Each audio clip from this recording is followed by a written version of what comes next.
Pompano Beach City Commission meeting to order on May 26, 2026. If I could ask everyone to please silence your cell phones or put them on vibrate during the meeting, that way we don't get disrupted by a telephone call, that would be great. So please silence the cell phones or put them on vibrate. Appreciate that. Mr. Alford, let's go ahead and call the roll. Commissioner Fezzik. Here. Commissioner Perkins. Here. Commissioner Sigerson-Eaton. Here. Commissioner Smith. Here. Vice Mayor Fournier. Here. Mayor Harton. Here, thank you. Our invocation this evening is going to be given by Elder Harold Wesley of the Newborn Holiness Church. Can we all please rise for the invocation, which will be followed by the pledge? Thank you. Pastor?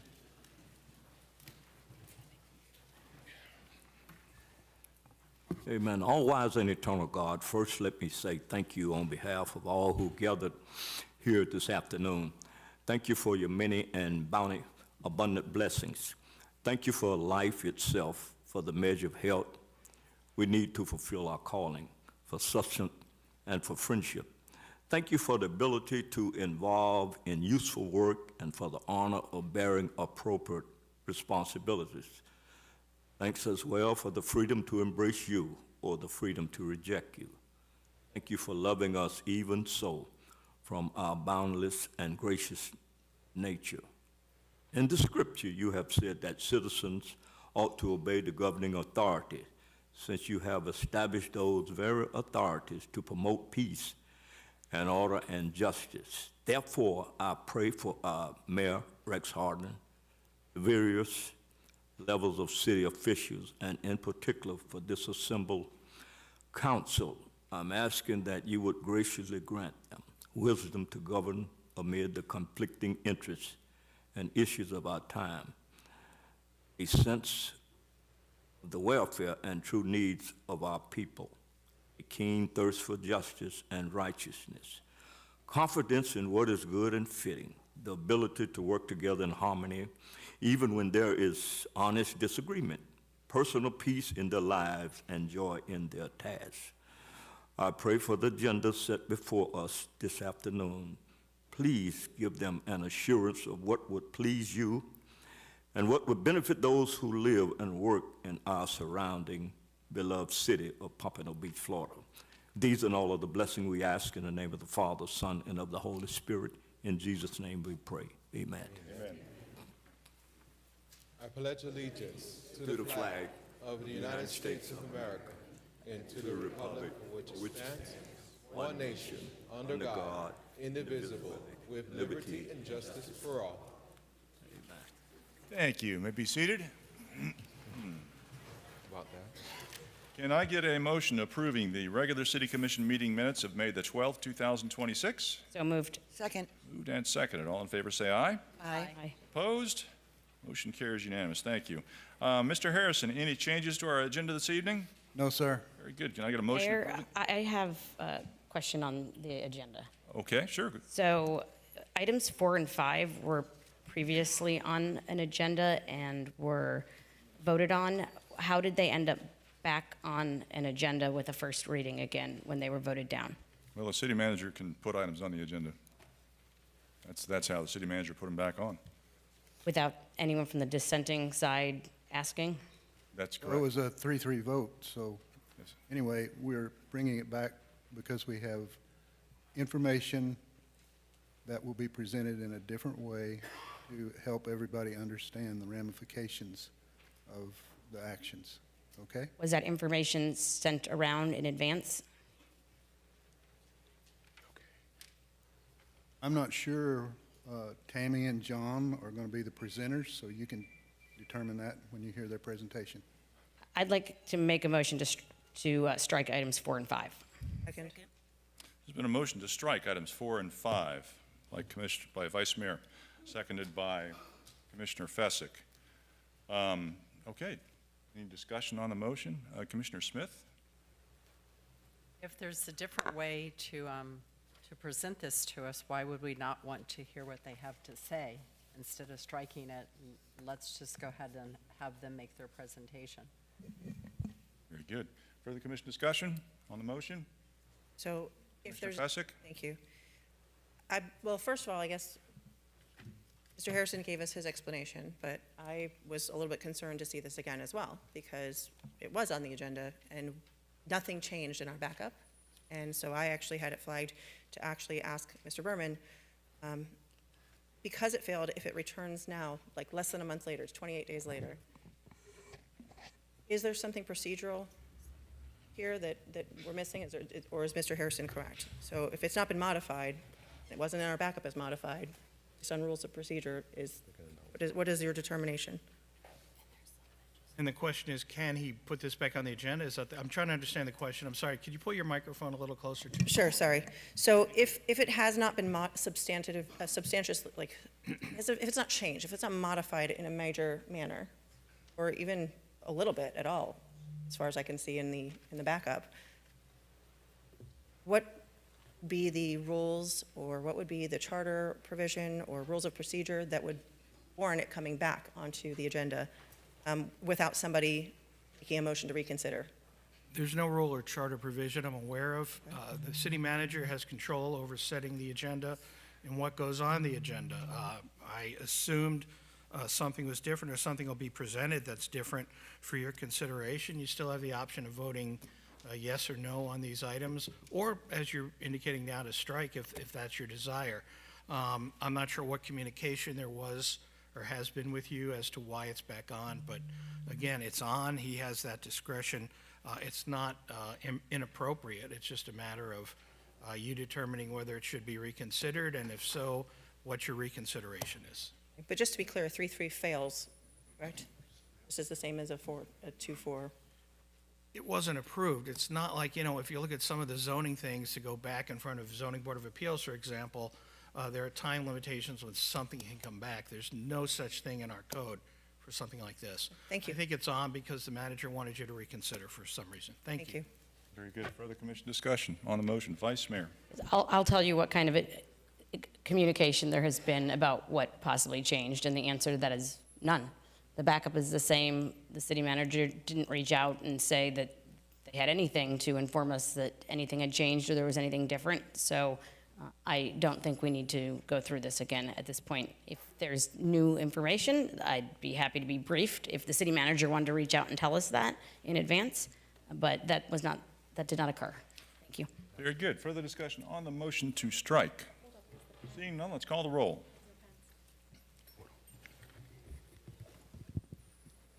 Commissioner Fezzik, Yes. Commissioner Perkins, Yes. Commissioner Sigerson-Eaton, No. Commissioner Smith, No.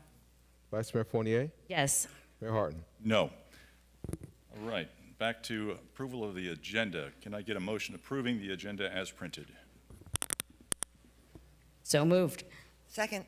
Moved and second. All in favor, say aye. I think we should call the roll. Those all opposed? Nay. Very good. Let's call the roll, Mr. Alfred. Commissioner Fezzik, No. Commissioner Perkins, No. Commissioner Sigerson-Eaton, Yes. Commissioner Smith, Could you clarify what we're voting on? The approval of the agenda. Yes. Vice Mayor Fournier, No. Mayor Harton. Yes. Very good. So, Mr. Berman, can you explain what our options are now, since we can't get even a simple approval of our agenda to be considered tonight? This is a first in 30 years. Can you proceed? The question is, can you proceed on an agenda that has not been approved? I think it's more of a formality. Approval of agenda, there's not cited anywhere in the code. It's just done as a formality. You can decide whether to move forward with an agenda that has not been approved versus an agenda that has been approved. I don't think it stops the agenda from moving forward. It just hasn't been approved. I mean, Okay. honestly, it's never happened. I've never seen it. If you haven't approved the agenda, I could ask for a few moments, take a look, and see if I can find anything in the code that would deal with this. But if you'd like to recess for a few moments, for 5 minutes, put the pressure on. I'll go with your learned counsel there. I expect you're probably right. So in other words, there's really no reason to have the approval of the agenda on our agenda. It's a procedural matter. It's done more as a courtesy to move forward. It was never, I don't think, intended to stop proceeding forward with business. That's the question. There's really no discussion of it in the code or the charter in terms of approval of the agenda. This is just more of a formality, I would argue, than anything else at this point. Well, I mean, perhaps we should take a 5-minute recess and let you determine. If this is in our code, then perhaps there is something some reason where, Not aware of anything, but I'm going to take a quick second look. okay, let's recess for 5 minutes. Thank you.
This meeting, May 26, 2026. It's approximately 6:20 in the evening. All right, Mr. Berman, did we give you enough time to do a little research? Yeah, as much as I'd love to take the evening off, I don't know if there's the hockey game on tonight, but my understanding from what I can see is there's usually no legal requirement the commission first reach a consensus to approve the agenda before a meeting can proceed, unless there's something in the city charter or the city code. There isn't adopted procedural rules. There is none as far as I can tell for that. And unless there's, I didn't see anything in Robert's rules in my quick review saying if the agenda's not approved, you can't move forward. Under Florida statutes, under Chapter 286, as long as it's a public meeting, as long as there's reasonable notice, there was lawful public deliberation, and you don't have to, this is not based on unanimous consent on the agenda beforehand. So if there is notice and an opportunity to be heard and all the other requirements under Florida law, and there is, we should proceed or could proceed. Very good, then we should just ignore the approval of the agenda. Would that be accurate? I think you can't ignore it. It was voted, but not let that stop the meeting. Note it for the record. It's Okay. not approved. Noted for the record, the agenda was not approved. Now we'll move on. Okay. On to our consent agenda discussion. This evening we have item number 1 is on consent. It is eligible for discussion during audience to be heard. Thank you. Okay. That takes us up to our special presentation this evening. Unity in the Community Scholarship Presentation. Unity in the Community will present 6 local high school students with a $3,000 scholarship for their hard work and acceptance into their respective college or university. Mr. Blanger and Tom McMahon over here at the side will talk about some kids. All right, great job. Thank you. Yes.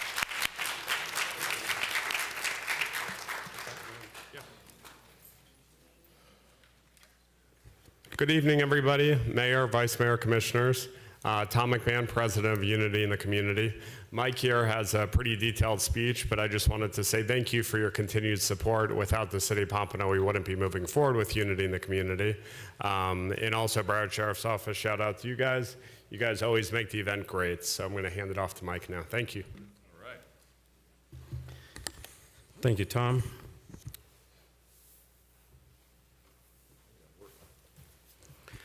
We also want to thank the great people at Parks and Rec, Bossette, Nick, Eric. You guys do a great job on supporting us. Thank you so much. BSO, Tom already told you, but Sergeant Galindez and Deputy Wells, they do an outstanding job. They are very, very beneficial to our group, and we just can't do it without them. We also want to thank Captain Pete at the fire department for all of their support and help as well. This was one of our best years that we've had. This was our 15th year, Unity in the Community Family Fun Day. It was one of our best. We estimated that we had over 4,000 participants there at the event. And we just love doing this for you guys. We just love doing it for the city. We want to let you know that we've already started planning our next event. It's going to be held on January the 23rd, 2027. I know that's a long ways off, but put it in your calendars because we will be looking for the community to come out and enjoy all the festivities that we put together for you. We also want to thank a lot of our additional sponsors. We have Coastal Waste, who is a great sponsor. We have Atlantic Tax, Superior Concrete Polishing, Harrah's Casinos, Jets Pizza is one of our major sponsors, Mount Pisgah Baptist Church, and we got so many other sponsors that on our list that support us and help us reach our goal and help us to be able to do this with our young people for the scholarships. The heartbeat of Unity is the volunteers. I don't know if you all know this, but none of us get paid, none of us get a stipend, none of us get anything. We do it because we enjoy doing this. We enjoy putting on events. We enjoy seeing the kids have fun. We enjoy just doing work in this great city of Pompano Beach. We got Tom, our president, Susan Gingrich, she couldn't be here. She's our newly elected vice president. We got Alice, Jillian. These guys just go out all the time, just making sure that all of our activities, all of our events are all well planned. So thank you, volunteers, for all that you do. Of course, Carolyn Mann, absolutely. On a sad note, we are mourning the passing of Ron Bowl. He passed on Tuesday, May the 12th. Mostly everybody know Ron. He's been around Unity from the beginning. He was one of the original members of Unity in the Community, all the way back in 2010. He remained committed to this organization as an active participant and a contributing board member. Ron was our coordinator for the event until his passing. Ron was a great guy, a little bossy, a little persistent, sometimes a little frustrating, but he loved Unity in the Community, he loved this city, and he loved his country that he served in the U.S. Army all the way back in the late 1960s. If you don't mind, Mr. Mayor, I would like to ask if we can pause just for a moment of silence for this dedicated warrior of Unity in the Community and all that he did for us.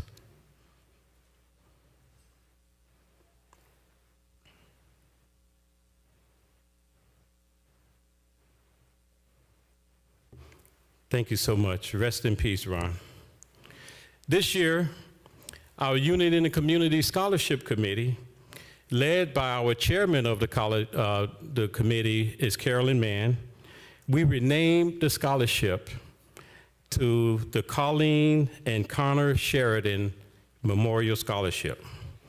Colleen Sheridan was a very active and always present to support Unity in any way we needed her, but her real passion was promoting the scholarships and encouraging school guidance counselors to get students to sign up. She solicited donations for the auctions and the raffles. She sold tickets like no one else did, just so we would have the funds to give great scholarships. Connor was a proud resident and graduated from Pompano High School, and he also went to FSU. And his dream was to provide affordable housing. Colleen and Connor's life was tragically ended just over a year ago in their home here in Pompano. UIC, the Unity honors their memory through this scholarship program. So for the very first year of the Colleen and Connor Sheridan Memorial Scholarships, we have 6 wonderful, talented students who are seeking to extend their education to the next level. All of these students must meet every requirement to be eligible for the scholarship. There's 2 of these requirements that are very important. One, the student must be a resident of Pompano Beach. That's one of the major requirements. And the students must excel in their service hours, because Unity is a service organization. We look for our students to be able to give back to the communities. So let us meet our students tonight. We have 6. Each of the students will get a $3,000 scholarship to help them with their tuition. They will get an Apple iPad that is sponsored by Mr. Joe Usman, and they will get a swag basket from Raising Cane's Restaurant. We have some sponsors that are going to be here with us. John from Coastal Waste and Recycling. Come on up. We have Michael from Jet's Pizza that will also assist us in giving these scholarships. Our first one, my list is not as it is written in the program, but my first one is Mr. Connor Hughes. This is one of the coolest guys I've seen in a long time. Connor went to Fort Lauderdale High School. He will be going to Bethune-Cookman University for performing arts with a 2.5 GPA and 232 service hours. Congratulations, Connor. Yep.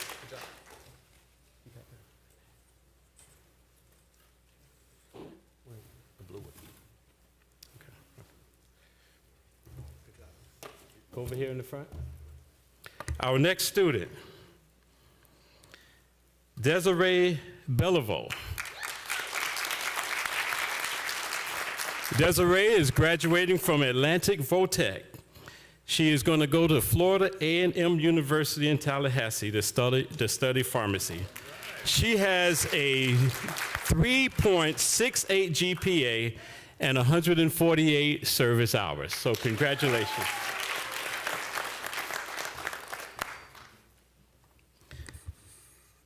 Our next student, Melande Moray.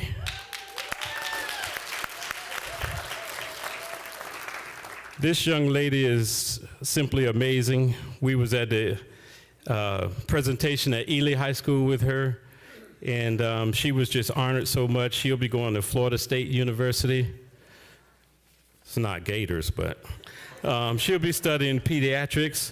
She has a 3.87 GPA, and she did 687 service hours.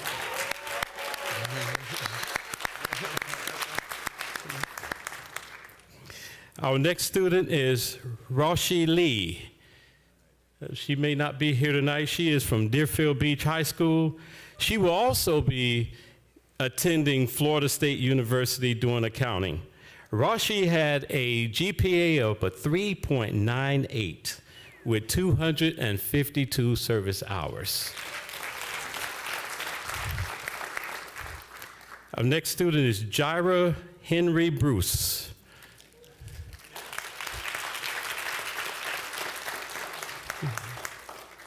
She is also from Ely High School and will be attending Broward College to study pharmaceuticals.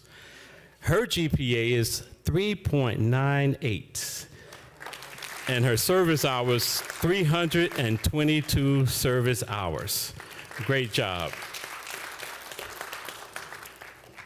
And our last student, Stanley Arno.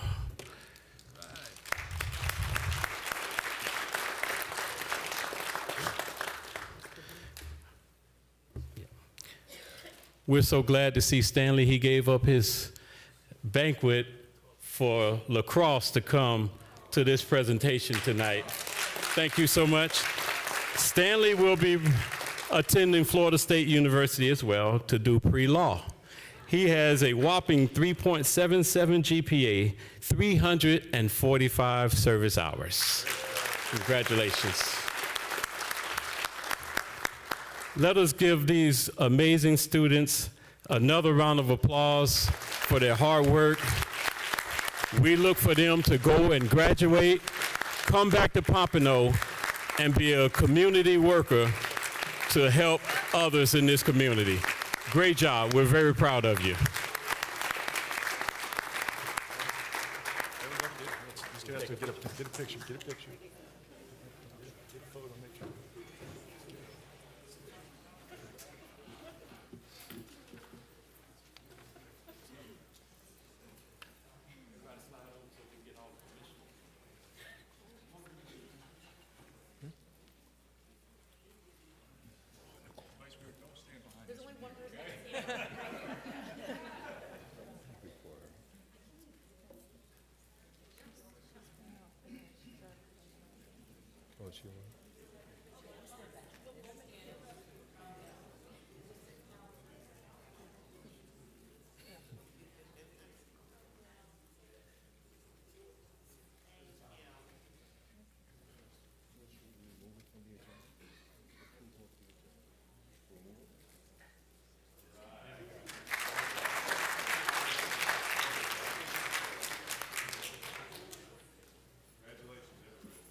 All right, quite a group of students there. Thank you so much for that.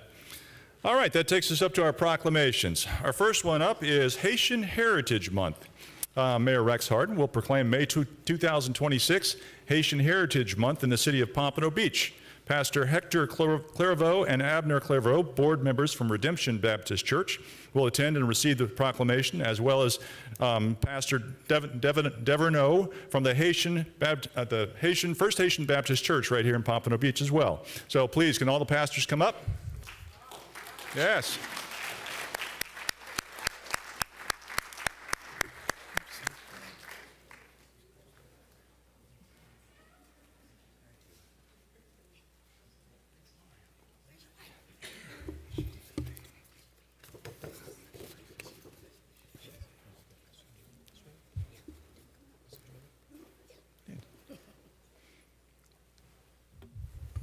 Oh, yes. Pastor Dumonet. Oh, yes, of course. The founding pastor from the First Haitian Baptist Church. Yes. Bring him up here as well. Absolutely.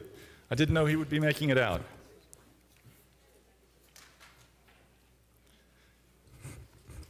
Just for some context, this past weekend we celebrated the 50th anniversary of the First Haitian Baptist Church right here in Pompano Beach. Yes. Pastor Dumonet, he was the founding pastor, and Pastor Deverneau, he's taken over the reins there, but thank you so much. Appreciate you guys being here. All right. Whereas, the city of Pompano Beach proudly joins communities throughout the state of Florida and the nation in recognizing May 2026 as Haitian Heritage Month, a time to celebrate the rich history, vibrant culture, and contributions of Haitian Americans. And whereas Haitian Heritage Month recognizes the strength, resilience, and determination of the Haitian people and commemorates the anniversary of Haitian Flag Day on May 18th, honoring Haiti's historic role as the first independent black republic and the first independent nation in Latin America and the Caribbean. And whereas Haitian Americans have made invaluable contributions to the cultural, civic, economic, educational, and spiritual life of South Florida and the city of Pompano Beach through their leadership, entrepreneurship, public service, arts, healthcare, education, and community engagement. And whereas the Haitian community has enriched the diversity and character of Pompano Beach by sharing traditions of music, art, cuisine, language, faith, and family values that strengthen the social fabric of our city. And whereas Haitian Heritage Month provides an opportunity for all residents to reflect upon the many achievements and contributions of Haitian Americans while reaffirming our shared commitment to inclusion, respect, and equal opportunity for all people. Now, therefore, I, Rex Harden, Mayor of the City of Pompano Beach, on behalf of the entire City Commission, do hereby proclaim May 2026 as Haitian Heritage Month in the City of Pompano Beach, Florida, and encourage all residents to recognize and celebrate the cultural heritage, accomplishments, and lasting contributions of the Haitian community. Done this 26th day of May, 2026. Rex Harden, Mayor. Thank you so much, gentlemen, for all your impact on our communities. Thank you. Thank you.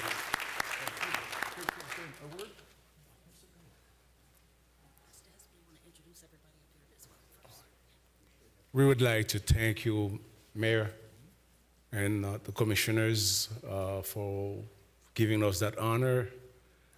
We have a lot to go. We have a lot to do, but we know we are part of the community, and our prayer is that we will continue to go with you as you are growing. As I can see Pompano, I came here in 1978. I cannot believe what Pompano is turning to. So I pray that we will continue to go together. Thank you very much.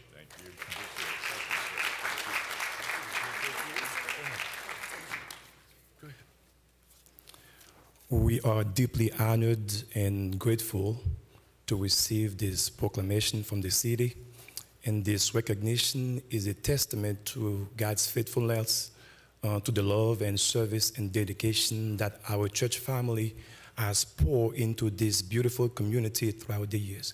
We thank the mayor and the city leaders for this meaningful acknowledgement. And the First Haitian Baptist Church of Pompano remains committed to being a light and blessing to this beautiful city, Pompano Beach. Let's get a picture. So here, great. There's that.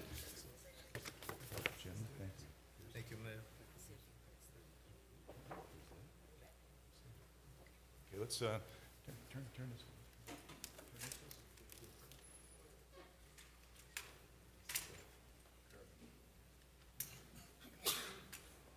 Cassandra's going to take a photo for us. There's that.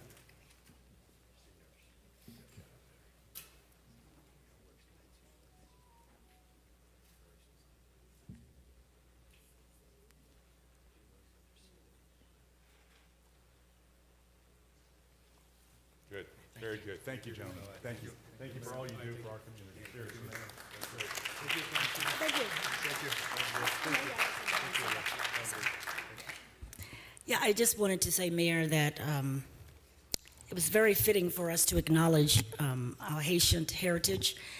And when you say First Haitian Baptist Church, the first thing comes to your mind is Pastor Dumanier, who they just celebrated their 50-year anniversary, and I think you were there Sunday. I was out of town. And Pastor Dumanier, I know, came here or built that church on Martin Luther King, I want to say in the early 70s. And I met he and his congregation, I want to say in 78, 79. So we've been connected ever since. The other person that was standing here, Abner, where's Abner? Stand up, Abner. Abner and I, we go back about 40 years. Abner has had a business in the city of Pompano since 1989, is that right? Yeah, so back in the day, I had this television talk show, and Abner was my first guest on my television talk show almost 30, 40 years ago, and we're still connected. But I just think it's so important that we stay connected with our Haitian community. We have a large population here in Pompano, and they work well together, and we work well with them, and thank you again.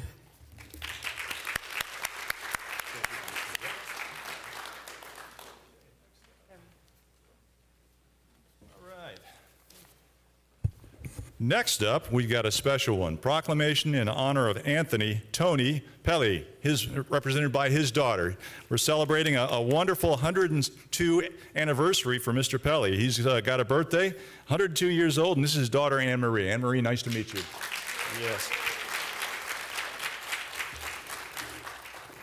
Commissioner Fessick, thank you for bringing this forward also. This is great. It's always great to recognize someone who's spent more than 100 years here, I tell you what.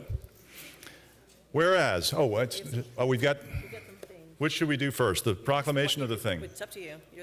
You're in charge. Okay, let me read this first, and then we've got a quick video, I guess. Whereas, the city of Pompano Beach is proud to recognize and celebrate the remarkable life and legacy of Tony Pelly on occasion of his 102nd birthday. And whereas Anthony Joseph Tony Pelly was born on June 19, 1924 in Brooklyn, New York, and spent much of his life in Mount Vernon, New York, where he built a loving family and a life defined by hard work, patriotism, resilience, and gratitude. And whereas during World War II, Tony proudly served his nation in the United States Army Air Corps from March 23, 1943 until December 12, 1945, as a mechanic, supporting military operations throughout Miami, Naples, Foggia, Rome, Arno, Sicily, Morocco, the Suez Canal, Bombay, and Burma. And whereas, following his honorable military service, Tony pursued a successful career in the entertainment industry, working as a movie projectionist and on sound crews for live television production and movie sets, while continuing to exemplify dedication and professionalism.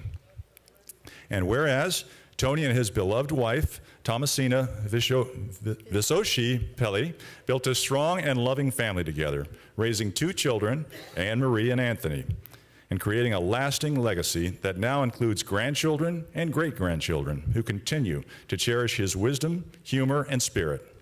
Whereas, throughout his life, Tony has embraced his passions for golf, marble sculpting, baking, and enjoying great Italian cuisine, all while inspiring others through his positive outlook and personal mantra, quote, "Keep moving," unquote. And whereas, in April 2023, Tony relocated to South Florida to enjoy the sunshine, warm weather, and the palm trees that he loves. And in January 2024, he was honored through the Florida Panthers Heroes Among Us program for his military service and patriotism, an experience he described as one of the greatest honors of his life.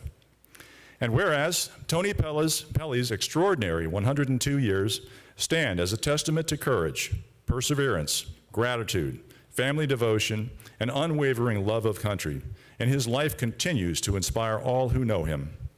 Now, therefore, I, Rex Harden, Mayor of the City of Pompano Beach, on behalf of the entire City Commission and residents of our community, do hereby proclaim June 19th, 2026 as Tony Pella Day in the City of Pompano Beach. Yes.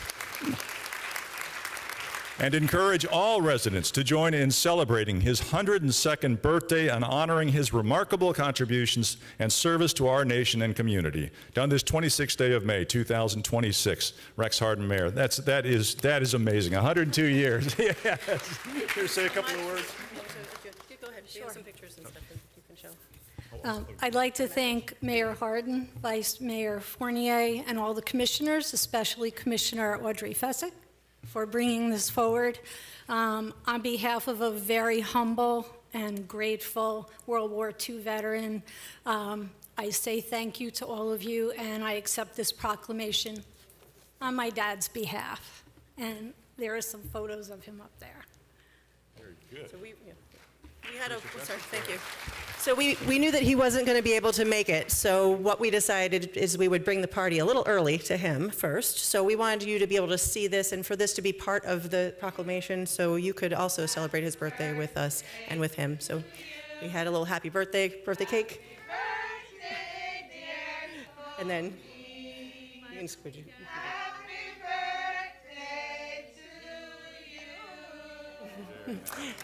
And then Mayor, after there's a couple of pictures, but Mayor, he had a very special message for you as well, so, which I thought was really sweet. So just cake and pictures, and you can, that was blowing out the candles.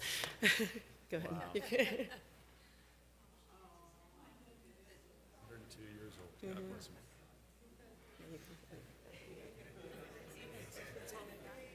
Yeah. Right. And there was one more. There's one more, yes, one more, in his own words. And Mayor, I think this one you'll love. Okay.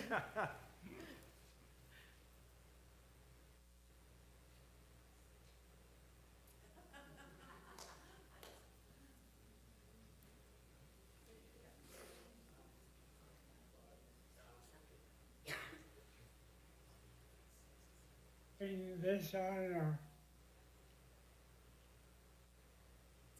my name is Tony Pell, and I would like to thank the mayor of Pompano Beach for bestowing this honor for me. Very nice. Very nice, yes. Yes, congratulations, yes. Let's get a photo. Let's get a photo. You hold that. Let's see.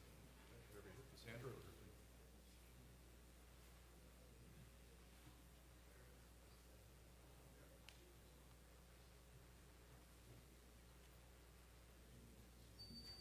Right, very good. Thank you. Thank you. Happy Thank you. birthday to Tony. Thank you.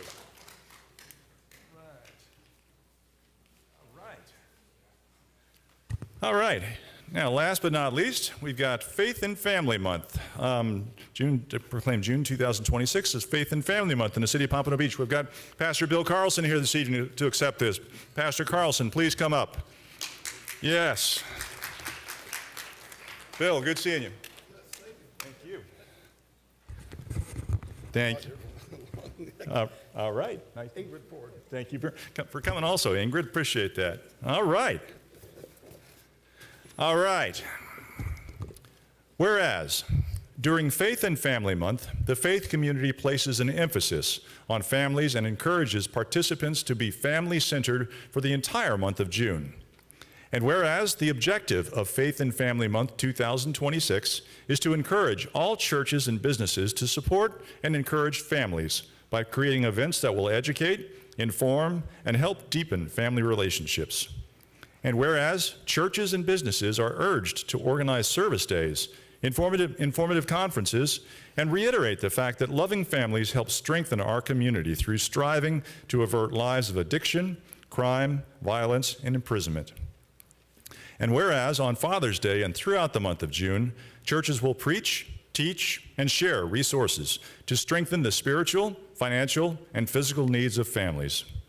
And whereas Faith and Family Month will make our city stronger by inspiring and strengthening families in Pompano Beach as they regularly worship and practice their faith together. Now, therefore, I, Rex Harden, Mayor of the City of Pompano Beach, on behalf of the entire City Commission and residents, do hereby proclaim the month of June 2026 to be Faith and Family Month in Pompano Beach, and ask all citizens to join in efforts to promote the betterment of our community and supporting the well-being of families. Done this 26th day of May 2026, Rex Harden, Mayor. Bill, thank you so much for bringing this forward, for being here, for accepting this. Care to say a few words? Yes. We have 14 municipalities who have done this on the west coast of Florida, and we're coming over here. Rex was the first one on this side to agree with it. This is a proclamation about the future, that we're planning to do some faith and family events and turn up the heat in the city of Pompano with spiritual power, because you guys pass the laws, okay? The police enforce them. We got faith and family, home and school. It's the church that gives the atmosphere when we preach the good news and tell people how to live for God. That's what we need, is to put that moral power inside of drug addicts, thieves, whatever the problem is. So faith and family is important. And we just want to thank you for giving us this proclamation. Absolutely. Thank you, Bill. Appreciate it. Let's get it. Here, let me get on the other side. You stay there. You stay here between us. How's that? We'll bracket it. You can hold the proclamation. How's that?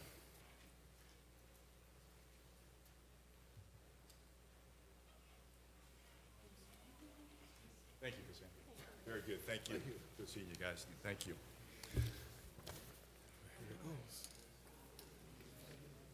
Oh, yeah. Not yet.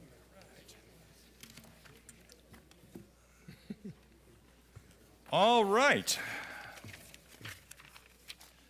Moving on to our presentation, Actuarial Valuation Report. Presentation of the Actuarial Valuation Report for the City of Pompano Beach General Employees Retirement System as of October 1st, 2025, as prepared by CAVMAC Actuarial Consulting Services and presented by Mr. Todd B. Green, President. Good evening, sir. Good evening. How are you? I'm well, thank you. The room was full earlier. Nobody wants to hear the actuary. Yeah, they heard you were coming. How's that? Don't worry, I'll put you to sleep. So I'm here to present the October 1, 2025 actuarial evaluation of the General Employees Pension Plan. So to start off, why does the plan need an actuary? So as an actuary, basically, I just have you focus on number 2 and 3 in there, but basically as the actuary, we measure the assets and the liabilities of the plan, and then from that, we determine the annual contribution. So we're measuring things as of October 1, 25, but it is payable for the 26-27 fiscal year on December 31st, 2026. So in order to do this, we have to make a lot of assumptions because this is a traditional defined benefit plan. And one of the conditions of receiving a benefit is somebody has to make it to retirement first. And then once they make it to retirement, they have to continue to survive to receive the benefit. So as a result, we make a series of assumptions. So these are demographic assumptions. So turnover is leaving employment prior to retirement. Retirement is once you're eligible to retire, do you retire immediately or do you wait? Some people have that the first day they're eligible, they're out the door. And some people either, don't mind working or maybe they don't have as much savings. They just don't have the confidence to pull the trigger the first second they can. And then finally, we have mortality is just continuing to survive. And here we use tables published by the Society of Actuaries that encompass only public sector retirees, public sector retirement plan data. So those are demographic assumptions. Here we have economic assumptions. So these are pay-based plan. It's based on a formula times years of service times the final average salary at retirement. So we have to estimate salaries at retirement. And then finally, we have the discount rate. So the discount rate is what we expect your assets to earn and grow with. And so Right now, we assume, based on the current asset allocation, we assume 7.25% a year. So here, on this slide, we show the projected benefit payments for everybody in the plan on the valuation date. So you can see that, I can't see that far anymore, but you can see that we're starting off in 25, and then it maxes out around 2050 and then starts to decline after that. What's important about this is that this is just the people who are in the system on the valuation date. So the plan is not closed to new entrants. So in reality, the benefit payments won't look exactly like this, but when we make our measurements, we don't assume new people enter the plan. So we're trying to determine the liability based on these future benefit projections. The other thing I'd like to point out here is that, you know, when most people think of pensions, they think, oh, my money, that's my money in that pension plan. The members of this plan are not due any money unless they withdraw their own employee contributions, but they are due the benefits out in the future. So it's important that they do not have separate accounts or anything like that. Their future obligation of the city is the benefits that you see here on this slide. So here we have some highlights from the valuation. So the first one I'd point out is the asset return. So you'll see that on an actuarial value, the plan earned 9.51%, so that exceeded our assumed rate. And on a market value, we also exceeded the assumed rate of return. Actuaries like to use actuarial value of assets because we smooth in gains or losses over a 5-year period. And you can, and just to point out here is that the actuarial return, because of the smoothing process, actually exceeded the return on a market value basis. And right now, in the smoothing process, we have an extra $13 million that is not being recognized in the actuarial valuation right now. So that is going to be recognized over the next 4 years. You can see the other thing to point out is the funded ratio improved from 69.9% up to 73.8%. So that is on an actuarial value basis. On a market value basis, the plan is nearly 77% funded, and that includes that $13 million that we're not including for all our measurements. And then finally, another nice highlight is the unfunded liability decreased from $123 million down to $113 million. So very good results. I didn't put the contribution in here because I want you to pay attention. So in that previous slide where you showed all the benefit payments that we estimate to be due out in the future, so in order to do that, we have to collect data on everybody in the plan on the valuation date. So you can see here in 2025, we have 577 active members and 525 retirees. Here we have the average salary of the active members, so it's just over almost 83,000, 82,468, and the average benefit is $37,532. And then here we show the total payroll and total benefits on the rolls as of the valuation date as well. So the plan had $47.6 million in payroll and $17.1 million in benefit payments according to the data on the valuation date. And so what's important about the data slides is this is the basis for our projections going forward using all those various assumptions that we said that we use. So now, those slides would be used to determine the liabilities. Now we want to compare those to the assets of the plan. So you can see here that we show the market value and the actuarial value on the valuation date. And I noted earlier that the market value is $13 million higher than the actuarial value. And we smooth in gains or losses. And the reason why we smooth in the gains or losses is to reduce volatility in the employer contribution rate. And not so much going up, but really for going down too quickly. Because what happens is budgets, when money is budgeted away to something else, if it's no longer needed for one reason, it's going to get budgeted away to something else. And if we're on a market value basis, if you just look back there at 21, the market value was really high. It was followed by a year where the market value dipped because of poor returns in 22 due to the inflation shock. And the city's cost would have gone down and then way back up. And so when the money gets budgeted away, it's very hard to get back. And so the whole reason for doing the smoothing is just to reduce the volatility in the contribution rates. And if the assets continue to earn 7.25% every year for the next 4 years, the market and actuarial values would be identical and there'd be nothing to smooth. So we compared our liabilities to the assets, and now we get to the answer. And what is the required contribution? So I mentioned earlier that this is determined on October 1, 25, but it's not payable until December 31st, 26. So there's various components. We have what's called the normal cost rate. So that is the cost of the active members for their additional years of service that they accrue. So a year of service, it costs 26.24% of pay. From that, the members contribute 10%, so the employer's normal cost is 16.24%. So that's just for the active members. They're going to work a year of service. That's what it costs. That needs to be put into the assets and has to grow at 7.25% in the future. In addition to that, the plan has an unfunded liability, and so we have to have a cost to pay that off because it's not unfunded, it's funded through contributions. And so that is 23.58% of pay. And then we have an amount that we call the interest adjustment, and that is just due to the timing from the measurement date of October 1, 25 to the actual date that it's deposited on December 31st, 26.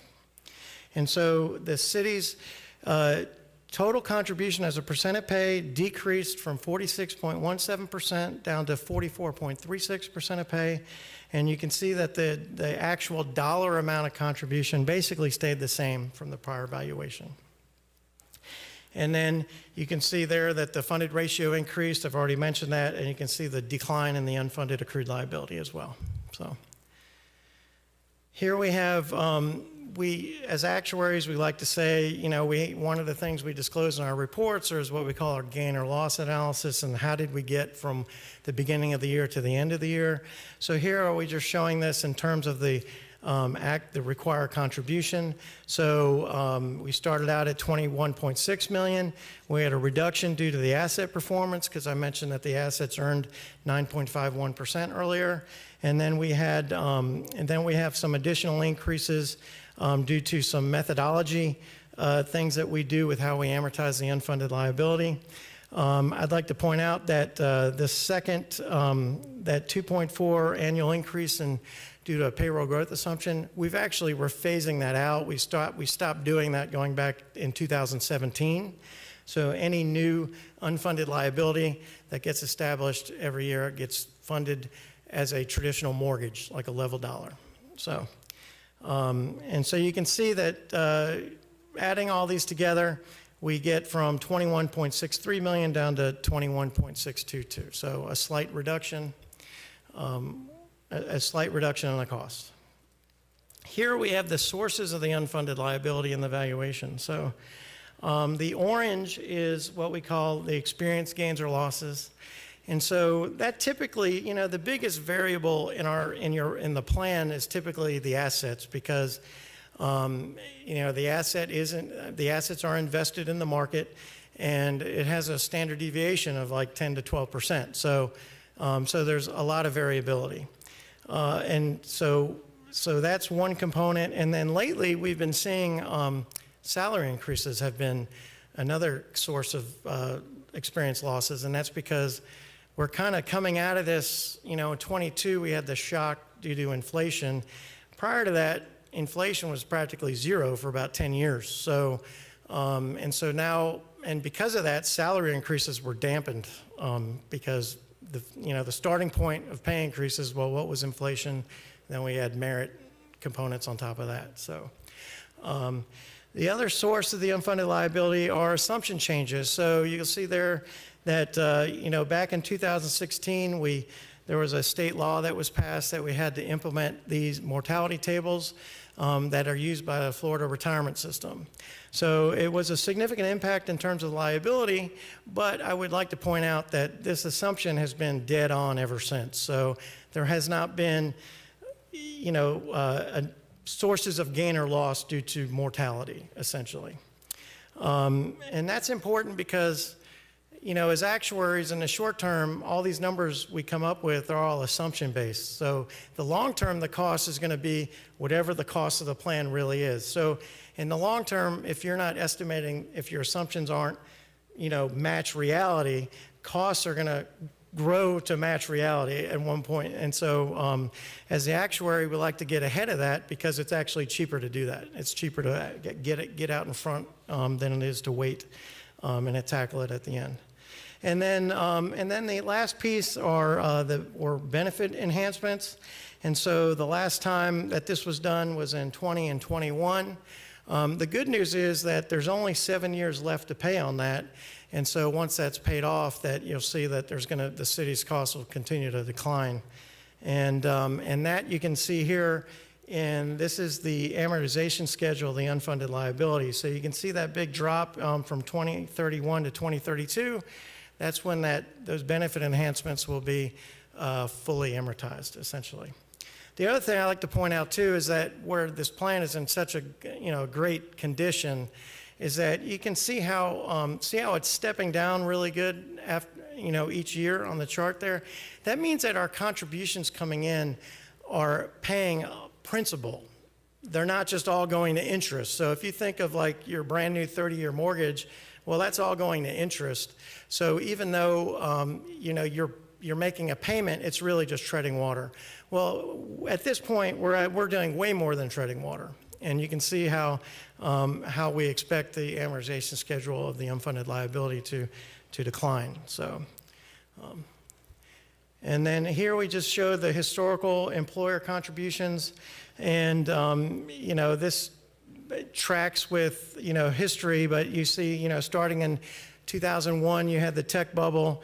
In 2008, we had the mortgage crisis. So you can see, costs have just basically gone up as a result of that, and basically. And then on top of that, you can see, starting in, 17, we've been, changing, we updated the mortality table, but we've also been reducing the assumed rate of return down from 8%, so to get more in line with future expectations.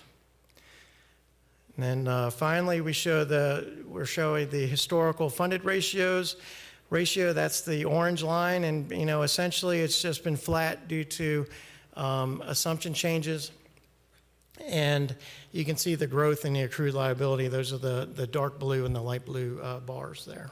So the good news is, looking at that prior slide with the stepping down of that unfunded liability, and we also have $13 million that we're not using right now. We're actually better funded than this, and due to the fact that our contributions are going to come in and stepping down that unfunded liability, we're going to see we're going to start seeing some growth in the funded ratio going forward. And so finally, it concludes my presentation. We do present to the board, and I know there's copies of it around the actual full evaluation itself. If you're having trouble sleeping, it might be could be good. And then finally, I'm a member of the Academy of Actuaries, and I'm able to issue the opinions therein. So with that, I'll take any questions. Very good. Thank you for that excellent presentation and excellent results last year. Also, Vice Mayor? Thank you. It is nice to get some good news and to see that the contribution is actually going to be slightly less year over year. When we had the presentation from the actuary for our firefighter pension, we talked about kind of risks also. And one of the things that came up was potential for new mortality tables from the state. Is that something that is on your radar? Well, so there are new mortality tables. So right now there's a Pub 2010. We just implemented the newest mortality, the Pub 2016 tables. So that was the thing. So back in 2016, when we put in the table, we also, not only was the table updated, but it was also switched to generational mortality. So what that means is that we are building mortality improvement into the assumption today, meaning a 65-year-old 20 years from now will have a better chance of survival than a 65-year-old today. So any adjustments, any changes in mortality at this point are just adjustments. They're not significant cost impacts. Okay, and are you concerned about market volatility this year and the return?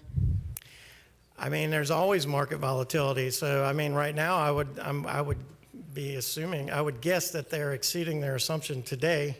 They got to make it to the end of the fiscal year, but that's why we use the smoothing, though, too. So, are there any other risks? I mean, it seems like very good news, and it all makes sense. I'm just trying to see if there's anything. Well, yeah, we should there's be a lot. Anything else we should? I mean, there's a lot of risks. I mean, the biggest risk is the assumptions don't come true, right? I mean, so, but you know, we like to use our professional judgment and all those things. So, you know. And your processes bake in these, things over time or average things out, so nothing impacts it significantly. Yeah, I mean, the biggest risk that you face is the market volatility. I mean, and that's because if your portfolio has a 10% standard deviation and you're expecting 7.25%, well, there's a 66% chance that you can be 10% above that or 10% lower in any given year, and you shouldn't be surprised. So, but that's why we use smoothing to smooth those things out. And I mean, I would point out that you have exceeded your assumed rate of return more often than you haven't. It's just that when you don't, for instance, back in 22, you were -4. Well, that's not a -4 loss, that's a -11 loss. So the one single bad year kind of hangs around, but most years you're exceeding the assumed rate, so. Thank you for your work on this, and it is actually really refreshing to get some good news on the state of the pension. Thank you. And our contribution. Very good. Further commission discussion, questions? Seeing none? Thank you very much. Appreciate the presentation. Thank you, sir. All right. So Thank much. you. Have a great meeting. You too. Very good. All right. That takes us up to audience to be heard. Do we have anyone signed up for audience to be heard, Mr. Alfred? Yes, Mayor, we have 20 speakers. 20. Okay. Well. Yes, of the 20 speakers, there's 5 of them that listed that they're here to speak on item number 2 on the agenda, which has to do with the name changing of a road. So those speakers, they're in the audience, they'll know that they'll have an opportunity to speak when you call item number 2 up for discussion. Right. There's 3 speakers, on the other hand, that submitted their application, their form after the call order, and I just want to make it clear to the public that in the future, if you're filing a form to speak, please submit it before the start of the meeting to myself or the clerk representative that's in the lobby area. Otherwise, it won't be accepted because it's clearly noted on the agenda. Moving forward, Mayor, I'll start calling the speakers. Very good. But I will accept, they have been accepted. They've been told as well, but moving forward, just ensure that they'll be in compliance. Right. All right. First speaker, Mark Entregla, followed by Pat Anderson, followed by Brandy Zabadell, and followed by Michael Skoversky. Just limit your comments to 3 minutes, and please give your name and address. Thank you. Mark Entregla, 1401 South Ocean Boulevard, Pompano Beach. Mr. Mayor, Vice Mayor, Commissioners, I watch the meetings usually every time. I can't say I would sat through the entire actuarial thing, but I do pay attention. I want to talk about 2 things. First, the parking garage, or the lack thereof. At the last meeting, the Vice Mayor proposed a compromise to try to move a parking garage forward, prompting snarky comments. You voted against it. Taking a trip down memory lane, the city wanted to award a $32 million contract to their preferred contractor. That contractor was some $11 or $12 million above another contractor whose proposal Dr. Good unilaterally adjusted until they were disqualified for being too high. When the contractor came here to discuss his proposal, the city attempted to silence him using the cone of silence clause in the process. In addition, the city manager let it slip during that meeting that the preferred contractor is the same guy that was running a concrete crushing operation in violation of his permit and torturing an entire neighborhood with concrete dust that was unhealthy. So the real question for me is not why 3 commissioners voted against that contract. My question is why the mayor and 2 commissioners voted for that contract. Certainly it's not because we trust the experts, because we all know that we passed a zoning change against the recommendation of the experts to allow an emergency room to be built in Pompano Beach. It's obvious to everyone paying attention based upon that discussion that the entire process is to delay until November to see if you can get a majority to pass the proposal for the contract that you prefer. The second thing I want to talk about is the BSO contract. I have no idea which way it should go, whether we should get our own police or BSO. But I will say this, it's reckless for a commissioner to sit in front of the public and say, and I'm paraphrasing, we have to give them what we want because we have no other options. I wish somebody sat across from me when I was in business negotiating a contract and said, here, do whatever you want. Here's a blank check because we have no options. There are always options. And if I instructed somebody that worked for me to negotiate a 1-year deal and they came back with 4 and said, I'm going to do this unless you tell me otherwise, that would be at minimum a reprimand. And then if they came back and said, I'm sorry, I misworded my memo, I really have to question whether that's the person that should be negotiating the deal in the first place. Thank you. Very good. Next speaker. Pat Anderson, followed by Brandy Zabadell, followed by Mike Skaversky. Pat Anderson.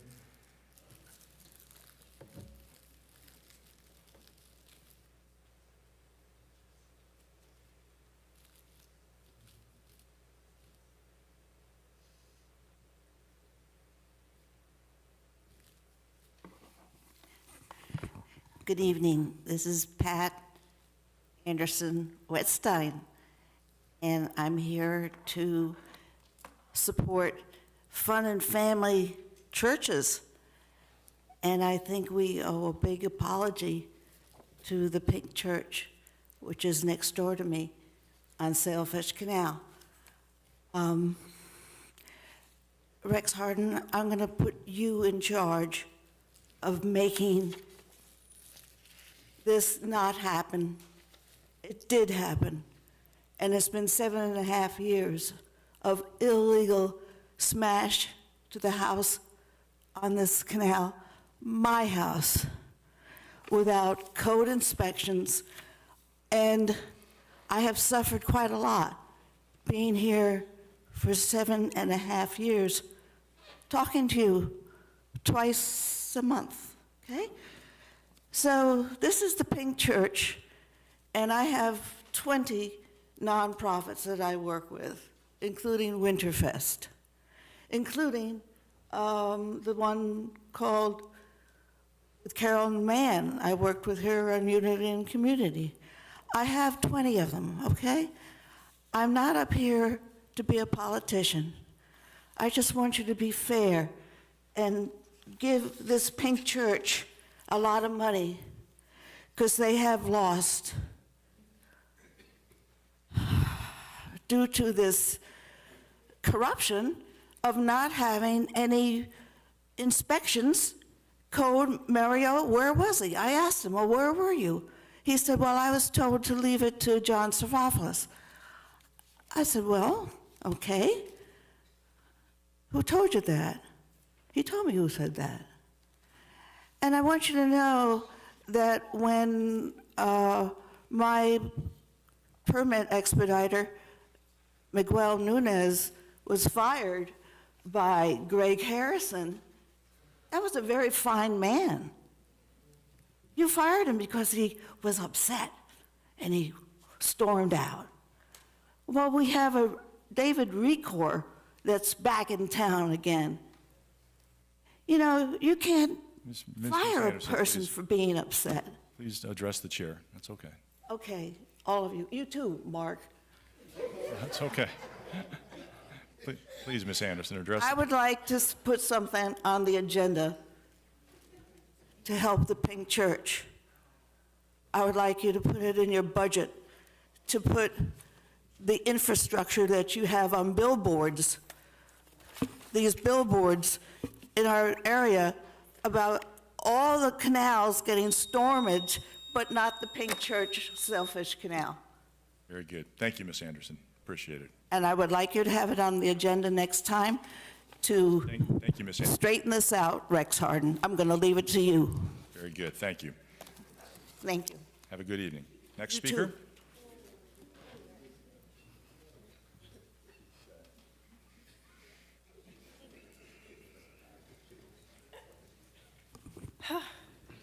Hello, everybody. I'm Brandy Zabadal. I live within the Highlands, the Pompano Beach Highlands, and not only do I live there and call it my home for almost my whole life, it's also where I volunteer and I spend a good portion of my time. And I'm here today. I don't know if you guys knew this, but our city is named after a fish. And so I say all that just to say that the kids at the park are not allowed to fish at North Pompano Park.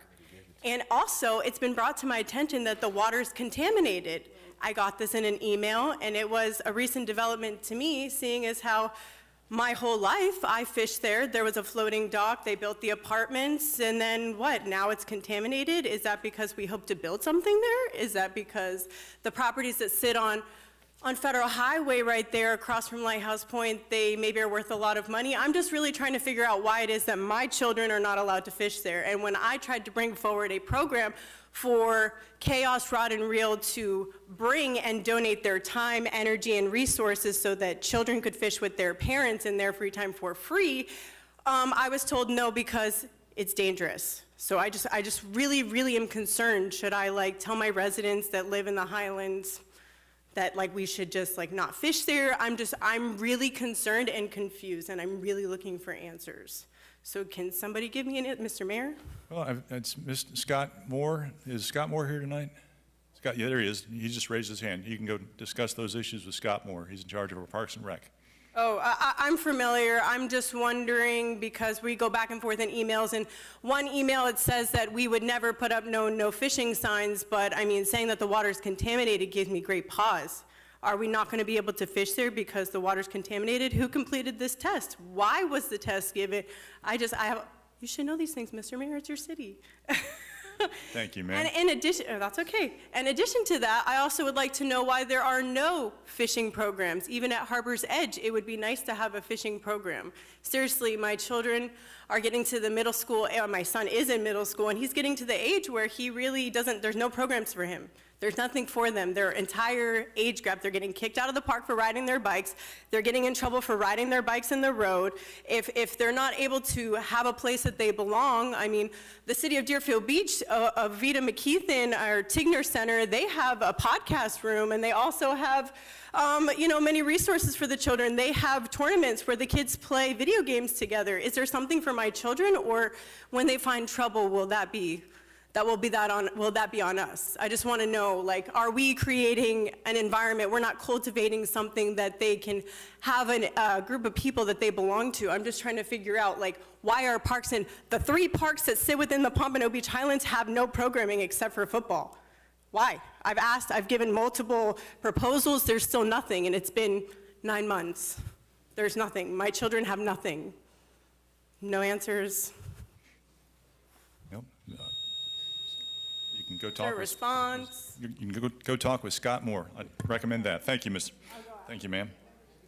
Next speaker. Mike Skaversky, 1630 Southwest Fifth Avenue. First thing I'm going to bring up, and only you would probably know it, and Mark, the great Manny Fernandez passed away. Remember him? All the tackles he got, I think, against the Redskins. He was one of the best. I met him years later because he owned a title company, but he was a good guy. The other thing, this happened a few years ago. Remember, you brought something failed big time, and then it was brought back up and it passed. In fact, this has happened twice. We won't say what that was for, but it was for a Palm Air project. So that has already happened. The other thing, since it was just brought up, the kids fish all over the place. I see them. See this? Why I'm not white? They fish in the ocean, they fish in the canals, they fish over the bridges, they fish at the intercoastals. I see them all over fishing. So maybe I'm the only one that goes outside that's in this room. I don't know. I think I am. I really do. Last thing, I was here several months ago and I stated that the McNabb Bridge, one side should be left open. Now we know it was 100% correct. We stated, well, it was going to cost a little bit more. I've been over to some of these businesses, so I know this is on TV. The Brewfish Bar and Grill is off McNabb Road. The only way you can now get to that is if you take McNabb and head west. Please go to this restaurant. There's a few other places over there. Please go to these places. I have to drive all the way around to get to the pool place on McNabb, but I'm still doing it. And it's a shame because these companies are really struggling. And no, we're not going to supplement them. You should have listened to me. Because if you would have listened to me, we wouldn't have any problems. And because of that, now all the businesses are struggling. If anything, when you all vote yourself raises, maybe with the raise, what money you would receive out of that raise, hand it out to all those businesses that are now struggling, because it's terrible. You didn't think properly. The other day, I was driving down Federal early in the morning. Traffic was backed up from Northeast 18th Avenue, which is Cypress Road, all the way to Federal. That's ridiculous, because you shut down the one road. I mean, it's terrible. And this company that got the job, they're way, way, way behind. This isn't going to take what you said it was going to take. It's going to take much longer. And like I said, we don't need to supplement these businesses. We should supplement it out of your pay, because you didn't listen when I said to leave one side of the bridge open, and now look at what's happening. And I hope these places survive. Good, thank you, sir. Next speaker. Vicente Thor, followed by Jocelyn Jackson, followed by Thomas Thurbull.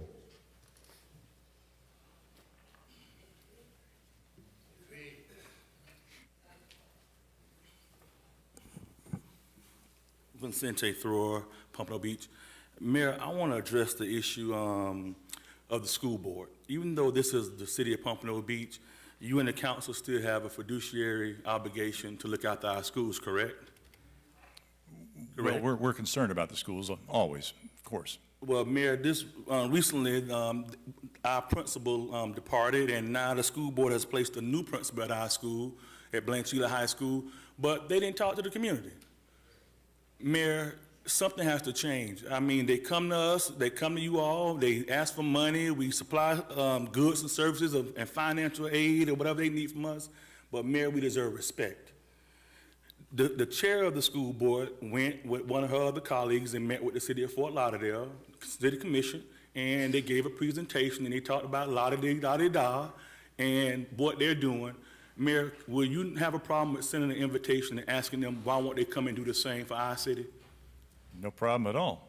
Because I don't understand how they choosing principals in our backyard without public input and talking to our community, Mayor. I mean, we deserve some respect. They are not the ones putting up with these rotational principals. It's our family and friends that have to put up with it. That's the first thing, Mayor.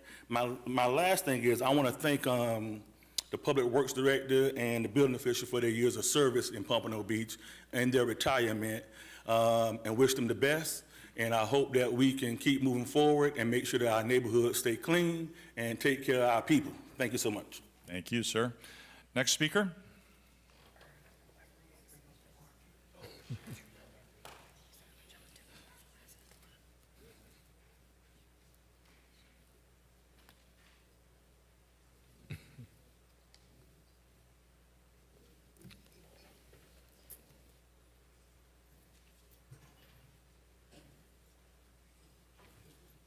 you.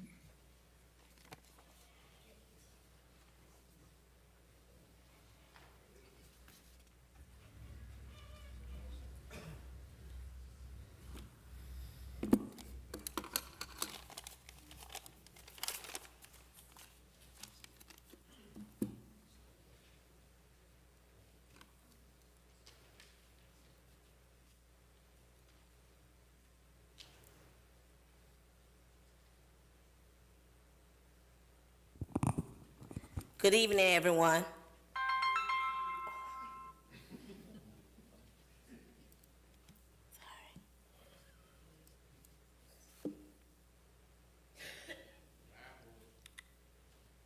Sorry. Good evening, everyone. Jocelyn Jackson. Commissioner Perkins, last meeting, you stated that I was in violation. Ms. Jackson, Jocelyn, Ms. Jackson, address the chair. Don't make this personal. Okay, no. If you got Okay, let me ask issues, the Ms. attorney Jackson. something. Could I ask the attorney a question? Allow me to ask the attorney a question. No, this is audience to be heard. Attorney Berman, Well, on the last meeting we had, Ask me the question. Ask me the question. The last meeting we had, right? When I left the podium, the commissioner made a statement about the food trucks on my property. The clock Okay. is still going. That's fine. About on my property, correct? Right? Yes. Okay. I wasn't able to respond. So I'm responding to a statement she made in reference to my property. Okay. You want to correct the record? Yes, I am. I Okay, want to then, correct the then record. you would address the chair and go ahead and correct the record. You don't Okay. have to address you don't address commissioners. Okay, fine. I want to correct the record. Okay. Correct it. Well, could I get my time back, Mayor? Hey, come on. Because you interrupt. Give me my time back, please. Kervin will take care of it. It ain't going back yet. I'm waiting. Okay. Well, don't waste any more. Let's go. It got to come back. We're working on it. Okay. Go ahead, Ms. Jackson. Okay, he's working on it. I'm going to address the board. Is that the right terminology, the language? That's correct. Through the chair. I'm addressing the board because when I left from speaking in reference to the statement was made about the violations at my place of business. Okay, I'm here to address that. And it's a big concern for me.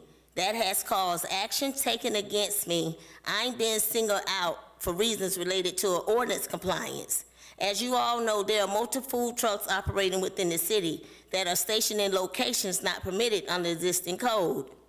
These violations have been ongoing and visible, yet not comparable enforcement action has been taken against them. My request is straightforward, board.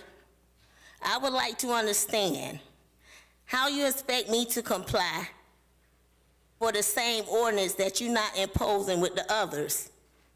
In the same circumstances, they're not held to the same standard. Consistent enforcement is essential of public trust. I respectfully request clarification on how the city intends to ensure equal and unbiased enforcement moving forward. Another concern in regard to our elected officials when you respond to community residents with personal criticisms and attacks.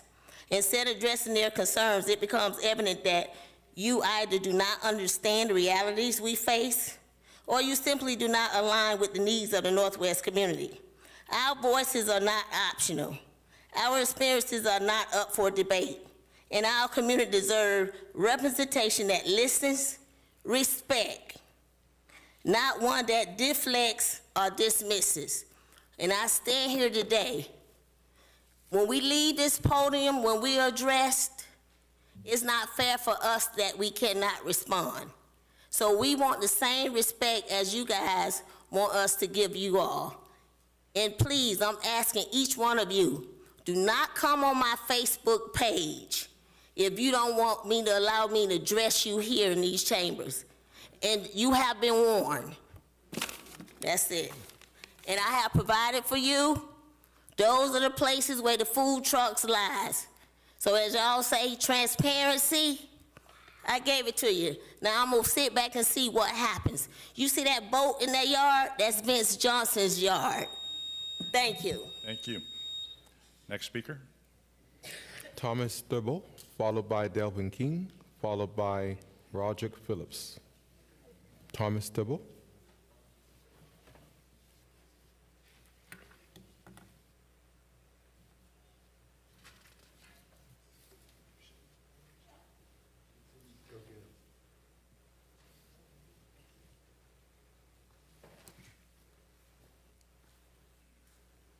This right here is my massage stick.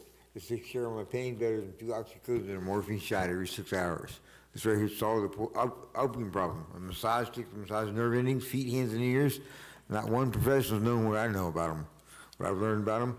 I was a professional mechanic for over 30 years, so it gives me a very, very factual thinking process. And that's where I came up with the understanding of using the nerve endings to be able to solve the pains that a person has. But I am the owner of the plantation.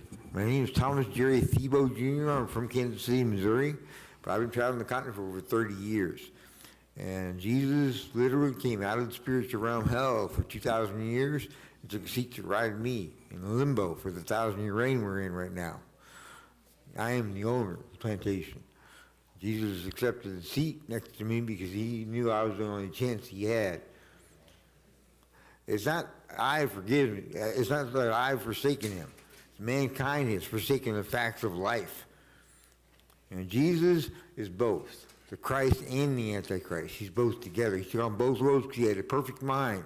He knew he could handle both roles. He's the only one that could. That's why he chose to take that placement. Because he knew he had a perfect mind, he could take on both roles. Originally, at his wedding ceremony, where he stepped down, he was going to walk the path and become me. But he realized somebody else had to take on the second role, and there's nobody else who could or would be able to do that. So he chose to take on the second role, step down. But this COVID, that's the main thing I want to talk about. It's going to put mankind to sleep. The life system has already set into motion to completely obliterate mankind from being a thought process and creation's mind. It has given me absolute understanding of why mankind was created. And it was the reason it gave me that understanding, because when we fix that problem, so that mankind won't even be a thought process in creation. I don't want that to happen. Mankind's fighting for it to happen. Black matter, don't come here and stay. It comes here and goes away. That means there's a place where it comes from and there's a place it has to go back to. There's a dimension of black matter. Absolute nothing. No energy. Nothing. Zip. Absolutely nothing at all. That's what mankind is going for. Mankind is fighting to go there. The life system, that's what it's going to send you. All right, thank you, sir. Delvin Next speaker. Delvin King, followed by Roderick Phillips, followed by Gloria Lewis.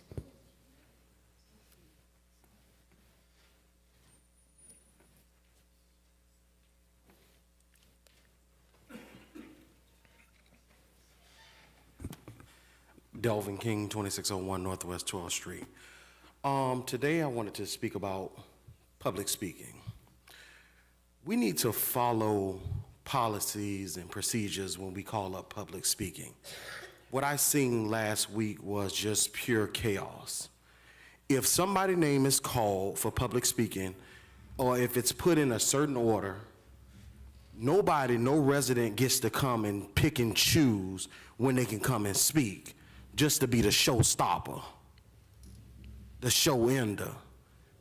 Whatever curvains, whatever order it is, you need to follow by that order. Don't allow people to come up here and bring you paperwork, bring you all this and that, just to think they can do what because it seems as if certain residents run the meeting. I see certain residents run the clock, tell you when the clock go back and go forward. But when I asked a couple of years ago for my clock to be changed, you didn't do it. So it works for who it works for. I guess it's depending on the people that got their hands in the cookie jar. But that's neither here nor there. I want to thank Public Works and Parks and Recreation for helping us out and working with us for the Youth Under Construction and Blanchard High School pre-prom. It was a great success. Unlike other people, I put in all my applications. I put in my city applications, and I made sure I ordered BSO. They didn't want to pick up the detail. They never do. But I had Florida Highway Patrol come out and make sure the event was a great success and make sure that everybody was safe out there. So I just want to thank again, Mr. City Manager. Thank you so much for approving the event and making sure that this went off and went off great. We didn't have not one incident or one problem out there, even though somebody said it was a fight out there, but that was at Mitchell Moore Park. So we want to thank you, and to all the commissioners, you know, majority of you are doing a great job. And to lastly address some of the foolishness that I've seen on Facebook with, because we're going to get past this today with the Kodak Black situation. Let me say this. I never seen, and I'm on social media a lot, I never seen any commissioner on this dais say anything bad about the Haitian culture or Kodak Black. I've seen a couple of commissioners address the process in which the city manager and the mayor chooses the person to have the key to the city. So we need to talk about the process in which the city chooses someone to receive the key to the city, not the person. The person already has the key. It's over with. Thank you. Very good. Next speaker.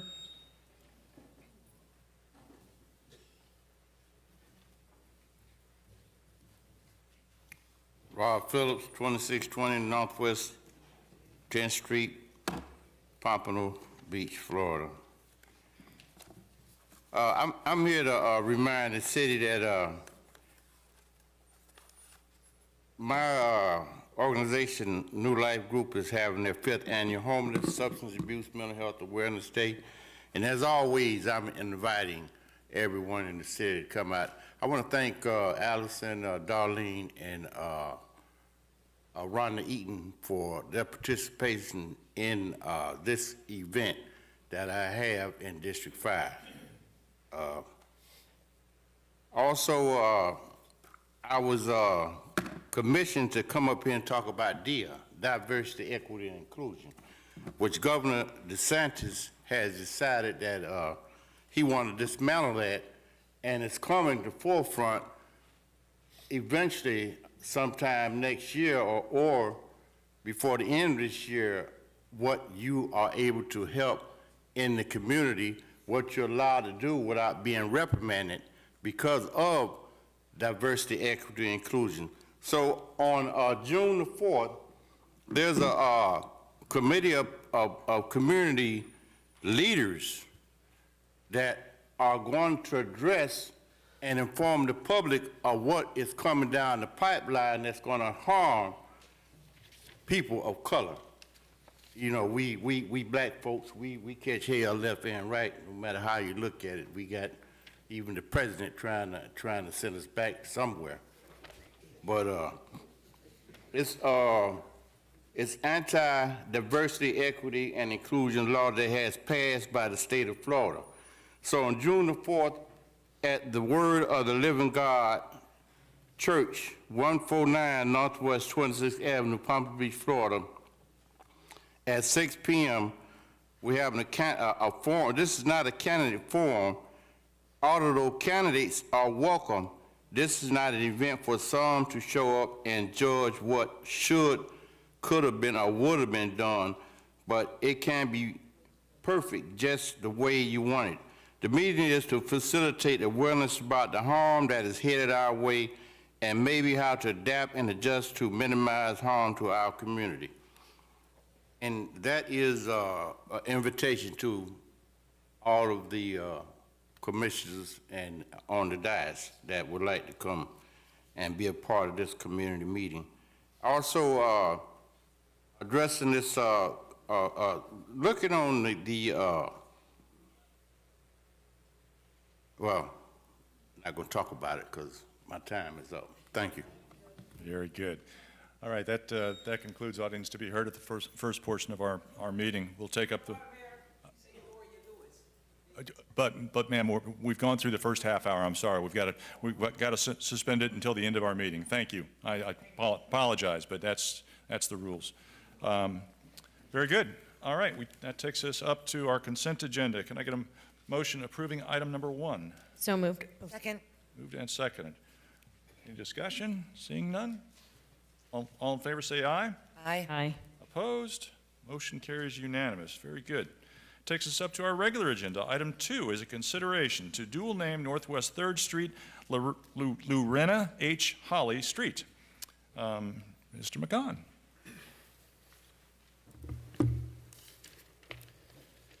Good evening, Mayor, Commissioner Rob McCon, Public Works Director. This item requests you to consider dual naming Northwest 3rd Street, Lorena H. Holly Street. The backup documentation in the agenda item provides justification for the dual naming in honor of Ms. Holly's contributions to the Pompano Beach community. The dual naming of the street is bound by Powerline Road on the west and Northwest 21st Avenue on the east. The Historic Preservation Committee and the Pompano Beach Historical Society both reviewed the application and recommended approval. If you agree to the dual naming change, a resolution will be brought forward at the next meeting to formalize the change. That concludes my comments, and I think there's some in the audience tonight, Mayor, that would like to speak on this issue. Very good. Thank you for that. This is a public hearing. Please come forward. Anyone who wishes to speak on this item, come on down.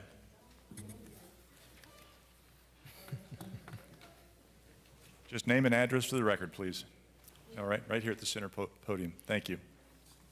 Good evening. My name is Barbara Holly Atkins. To our mayor, vice mayor, and our commissioners.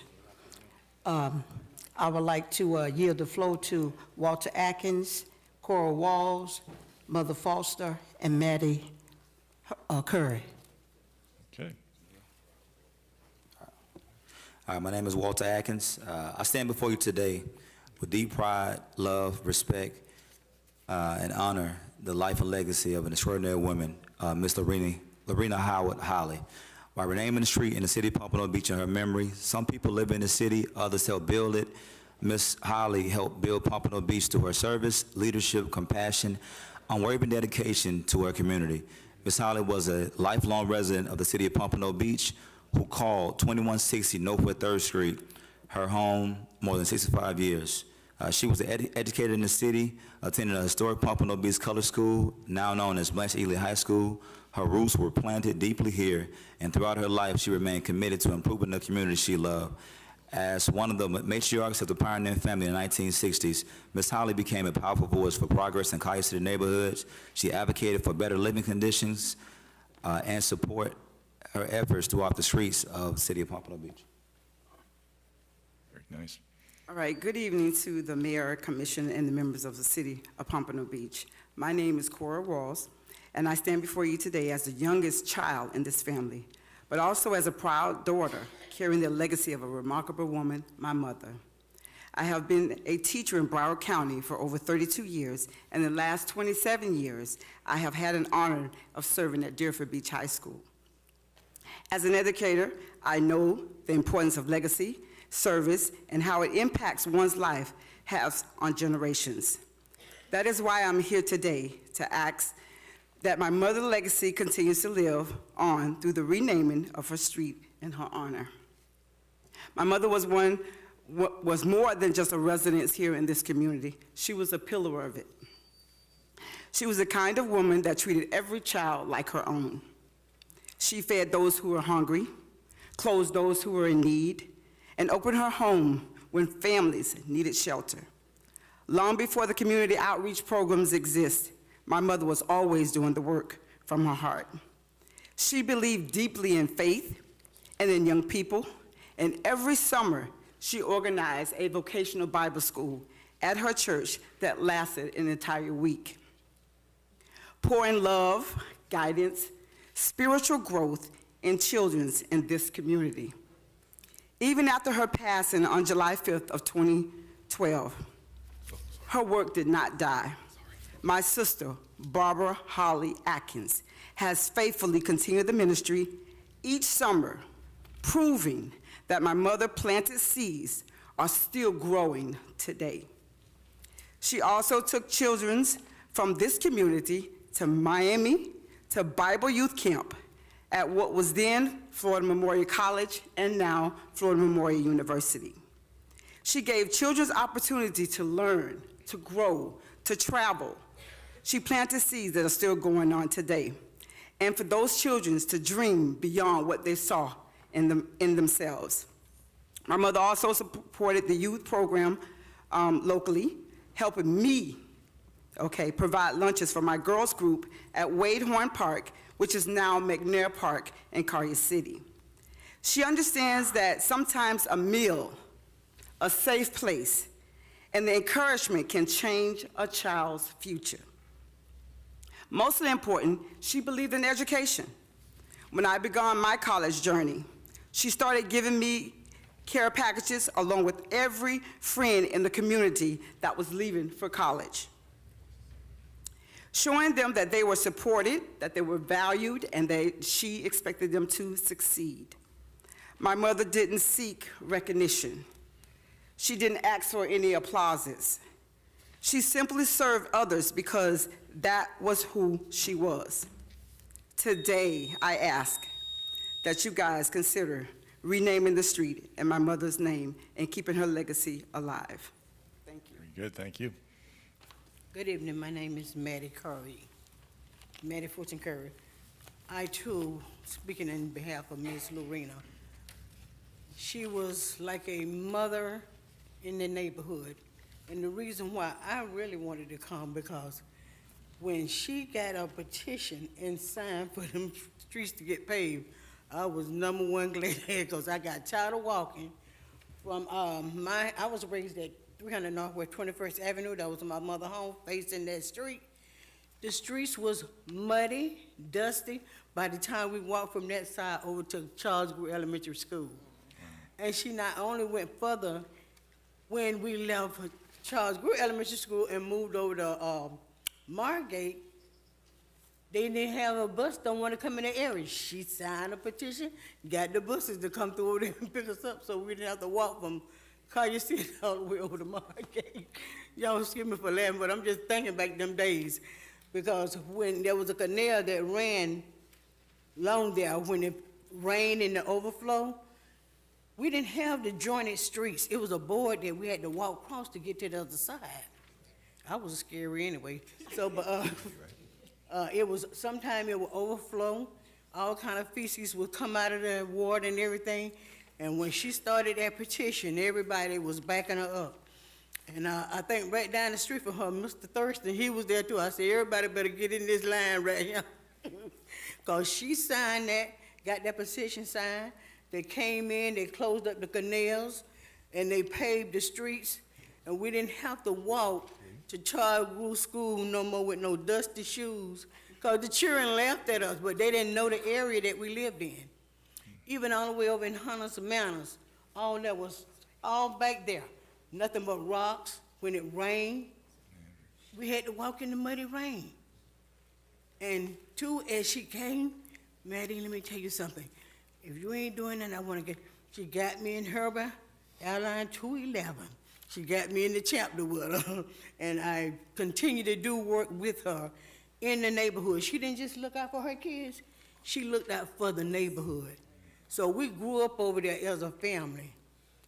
And I thank God that she did what she did, because I was so enough tired of walking with them dirty shoes on.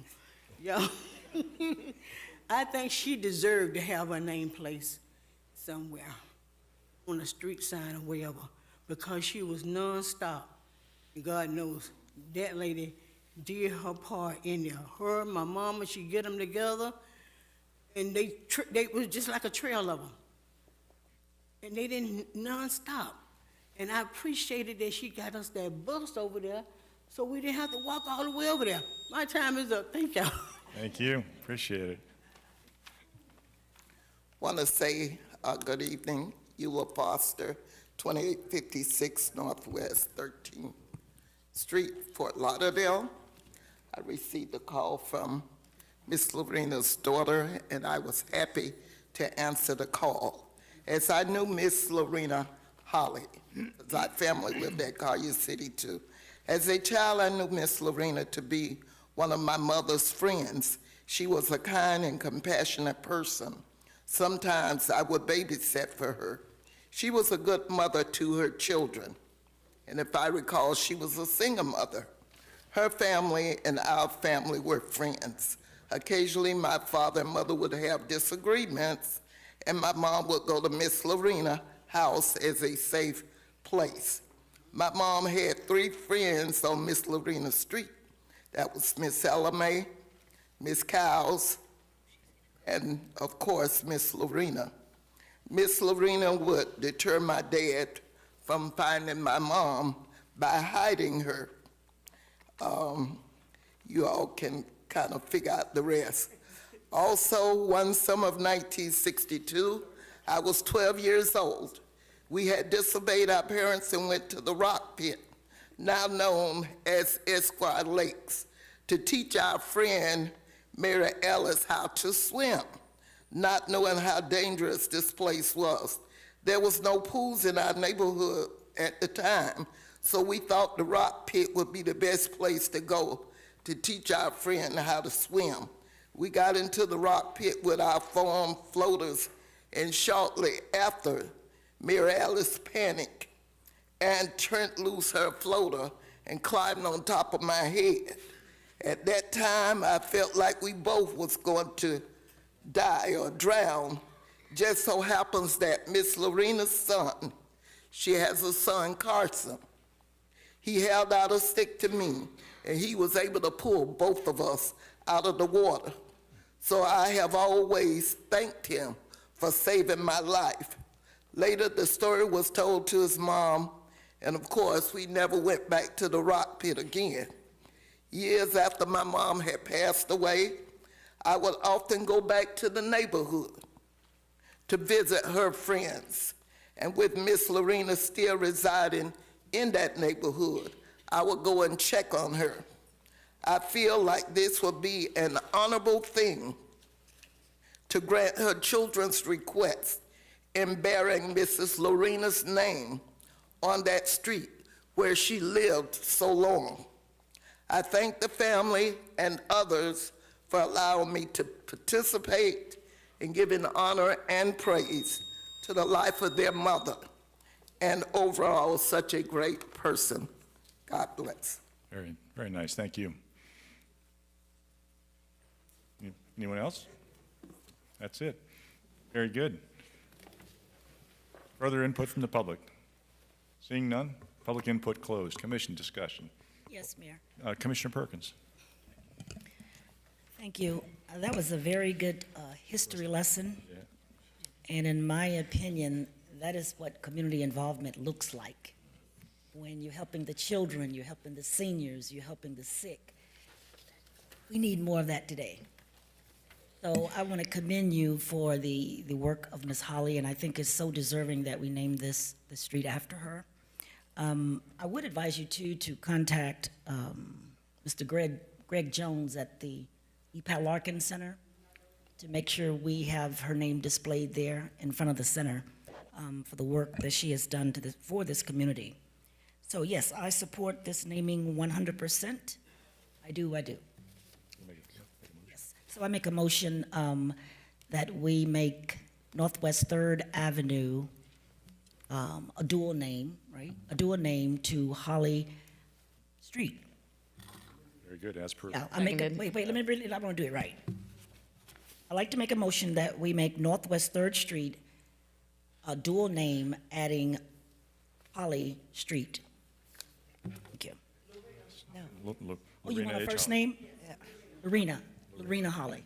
As Entire per name, As yes. per Mr. McConn's description of the area, right? Yes, that's Mr. McCon. Very good. Second. Seconded. Moved and seconded to dual name that street as per Mr. McConn's recommendation. Great. Commissioner Seegerson Eden. Yes, and what a lovely thing to do to honor your mother, your friend. Sounds like an awesome person, and it really is a beautiful thing that you're doing. So I will fully support this. Thank you. Very good. Further commission discussion? Seeing none, let's go ahead and call the roll. Commissioner Pheasant? Yes. Commissioner Perkins? Yes. Commissioner Sigerson-Eaton, Yes. Commissioner Smith, Yes. Vice Mayor Fournier, Yes. Mayor Harden. Yes, very good. Mayor, let me Mr. Perkins? say one thing before Rod. I'm pretty sure that the family would probably want to have an unveiling. So what I've noticed in the past, we always place the signs up before the family has been notified.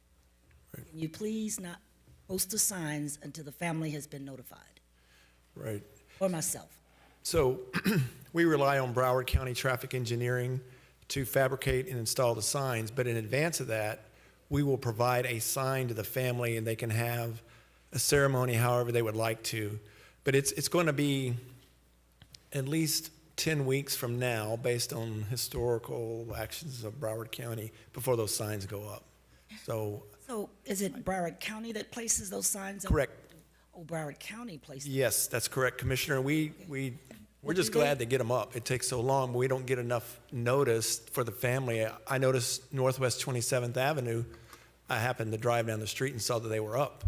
Right, okay. So it's unfortunate, but we Thank can you for clearing give that a up. sign to the family and they can have a ceremony in a church or wherever they would like to do that. We'll do that for sure. So can you stay in contact with Broward County? Absolutely. We can get some type of timeline so we can say, oh, it looks like it might be 2 or 3 days from now that we might be placing the sign up. We might not be able to get the exact date, but something to give the family a heads up. Sure, I'll ask.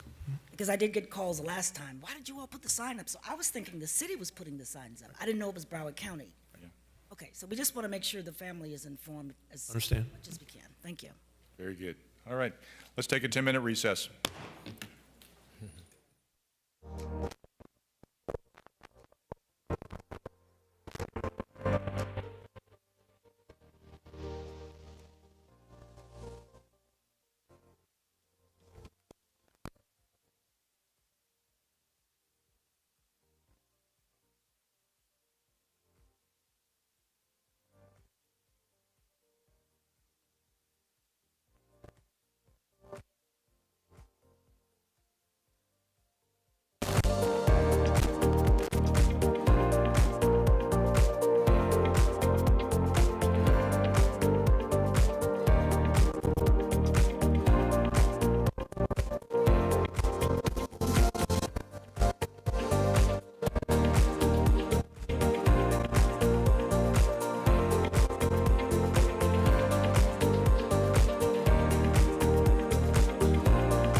worries.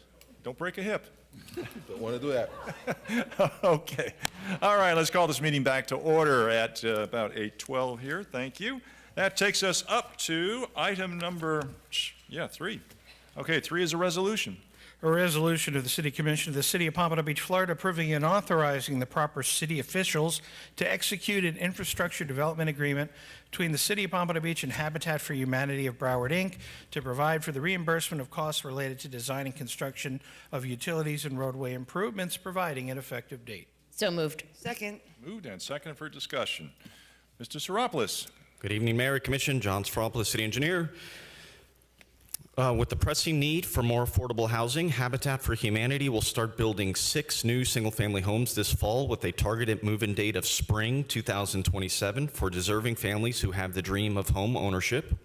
Pompano Beach has always been a champion and advocate in investing in these efforts. In your backup is a proposed reimbursement agreement between the city and Habitat for Humanity in the amount of $577,000 to cover the cost for the design and construction of the necessary utilities and roadway in support of these homes. And these costs are proposed to be shared between CRA and the Utilities Department. The location is along Northwest 1st Street, west of Power Line, north of Atlantic, and Habitat for Humanity has selected Jackson Land Development for the construction of the infrastructure. Thank you, and I'd be happy to answer any questions. Very good. Thank you for that. This is a public hearing. Is there any input from the public on this item? Please come forward. Just name and address for the record. Hi, Clinton Mueller, 1080 Northeast 28th Avenue here in Pompano Beach, Florida. Really cool, actually, little bit, is I served for a number of years, actually, as the executive director for Habitat for Humanity in the Tampa Bay area. Very nice. I think it's a critical thing that you guys are doing, taking affordable housing and moving this to where it is.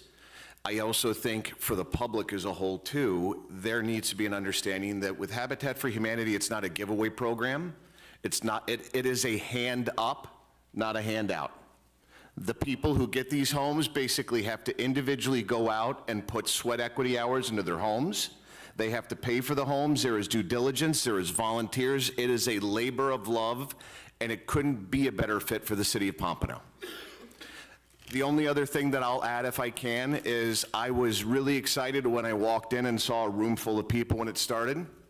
And I thought, man, this is democracy that's really going to get going here. And of course, as the day goes on, we've had less and less people here. And if people, I know we live stream this thing, if people are watching at home right now, if people are basically taking a look at this 2 weeks from now, come out, be active, get engaged. Tell the city what needs to happen in your neighborhoods now, please. And again, thank you, and thank you for the team for partnering with Habitat. It's a great organization. You won't regret it. Very good. Thank you. Further input from the public?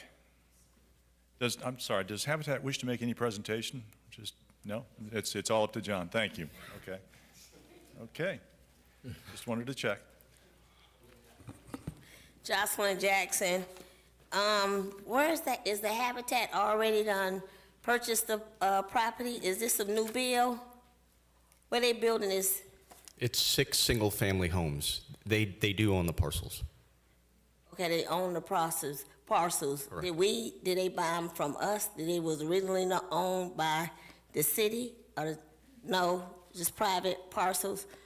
Okay, where is it located, please? I missed Northwest that part. 1st Street, north of Atlantic, west of Power Line. North of Atlantic, west of Power Line. By So that 28th means it's in the Avenue. Collier City area. Yes. Okay, now what is Habitat asking? Because I know when Habitat proposing, I see the infrastructure, right? For- Over $500,000. Correct. Okay, so this is my concern with Habitat. I'm a licensed realtor. I'm gonna start with that.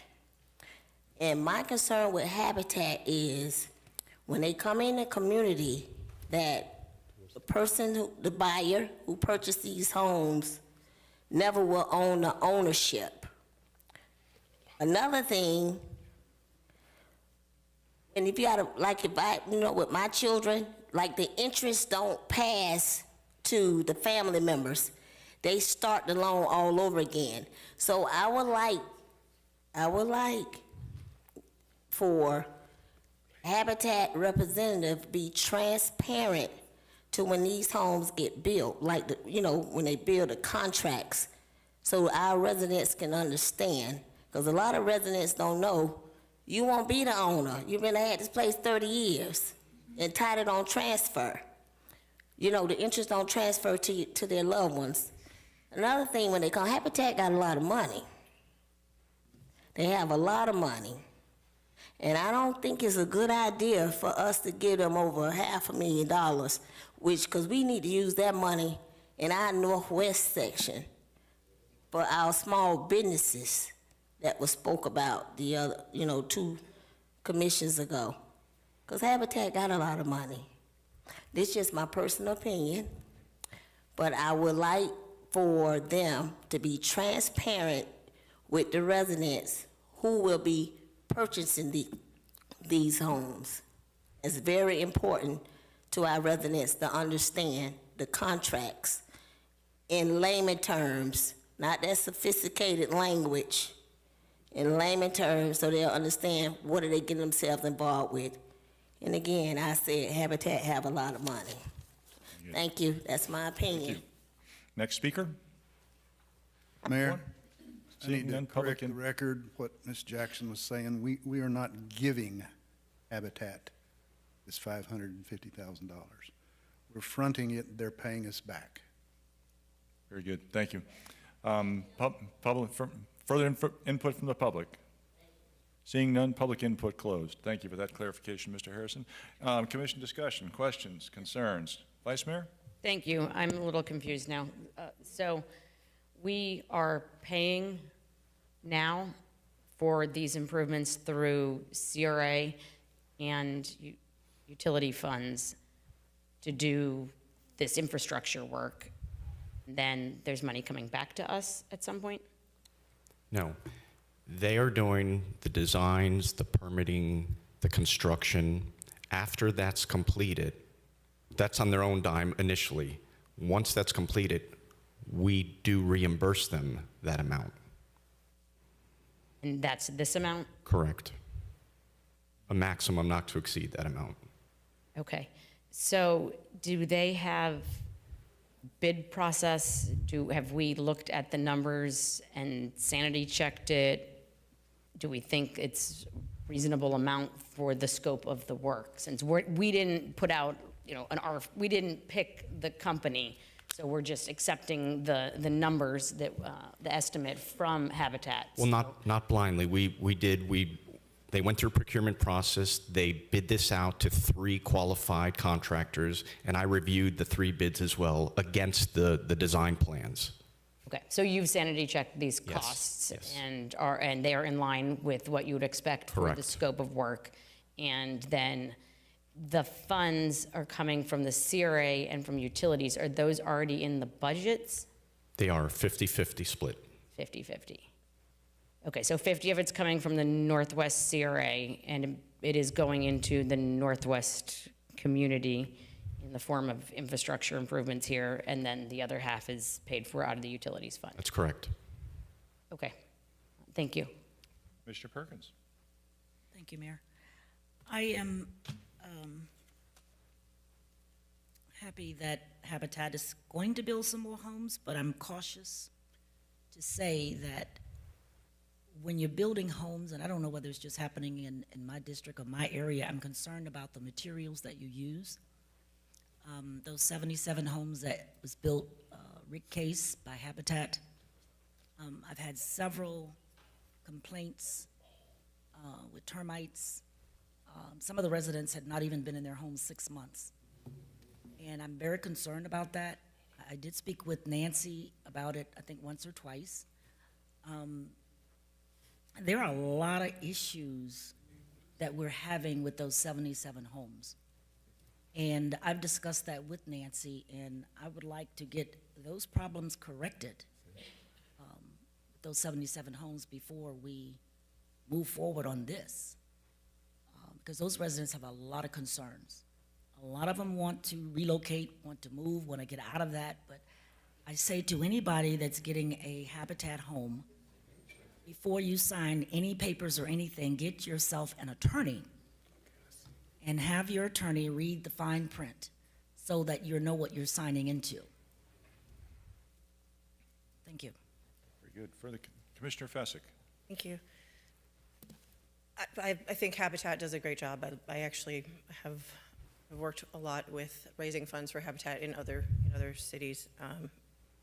So my concern has nothing to do with the dollar amount or what we're proposing. I have a question related to the funds that we have it coming from. So because this is a CRA project, correct? So well, it is a CRA in the Northwest CRA. The CRA is covering this redevelopment project. Makes sense. I know that we have so many things coming down the pike with our utilities department. The utilities, there's a lot of things that the utilities department did not expect that they were going to have to cover. And my concern, if any, is really just the allocation. 50-50 sounds nice, but we don't split the TIF, the tax increment funding 50-50 with the CRA. They get 95 and we get 5 for the Northwest CRA.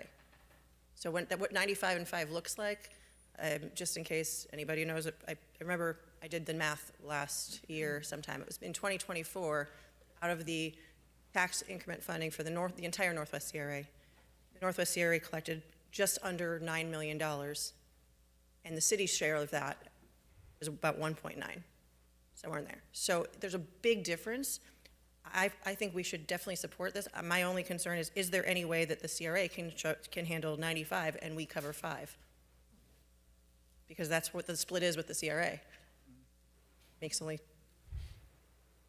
there any opportunity for that to happen? I don't know. That would have to be something we discuss with Newen and budget. Right. Okay. So. Also, we have Josh coming up.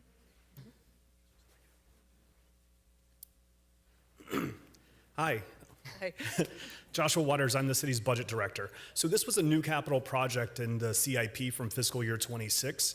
The initial cost was $300,000. As proposed by in the proposed budget, it was funded 50-50 between the CRA and the general fund. As part of the final budget action by the commission instructed us to find another 0.5% reduction to the millage rate. Part of that solution was to take the general funded portion of this capital project and move it over into the CRA. And in discussion with the CRA director, it was an allowable expense. So that's how the 50% of the funding wound up with the CRA. Of course, the final numbers came back a little higher than was budgeted, so those funds will be reallocated elsewhere in the budget to make up the difference. But the idea is to still fund the project 50-50 between the CRA and the utilities department. And it's for, I believe, the construction of the roadways and the underlying utilities for that road around the development. So just quick, while you're starting there, so it was originally $300,000 when we were budgeting it originally, or? Correct. Okay, and so now we're at 577. So we're that's quite a bit more. When we're begging for paving and utility work and projects, I'm just concerned about that number. But outside of this, is that possible from a budget standpoint? Is it something that you would say that you've seen before, where we could try to reallocate some things?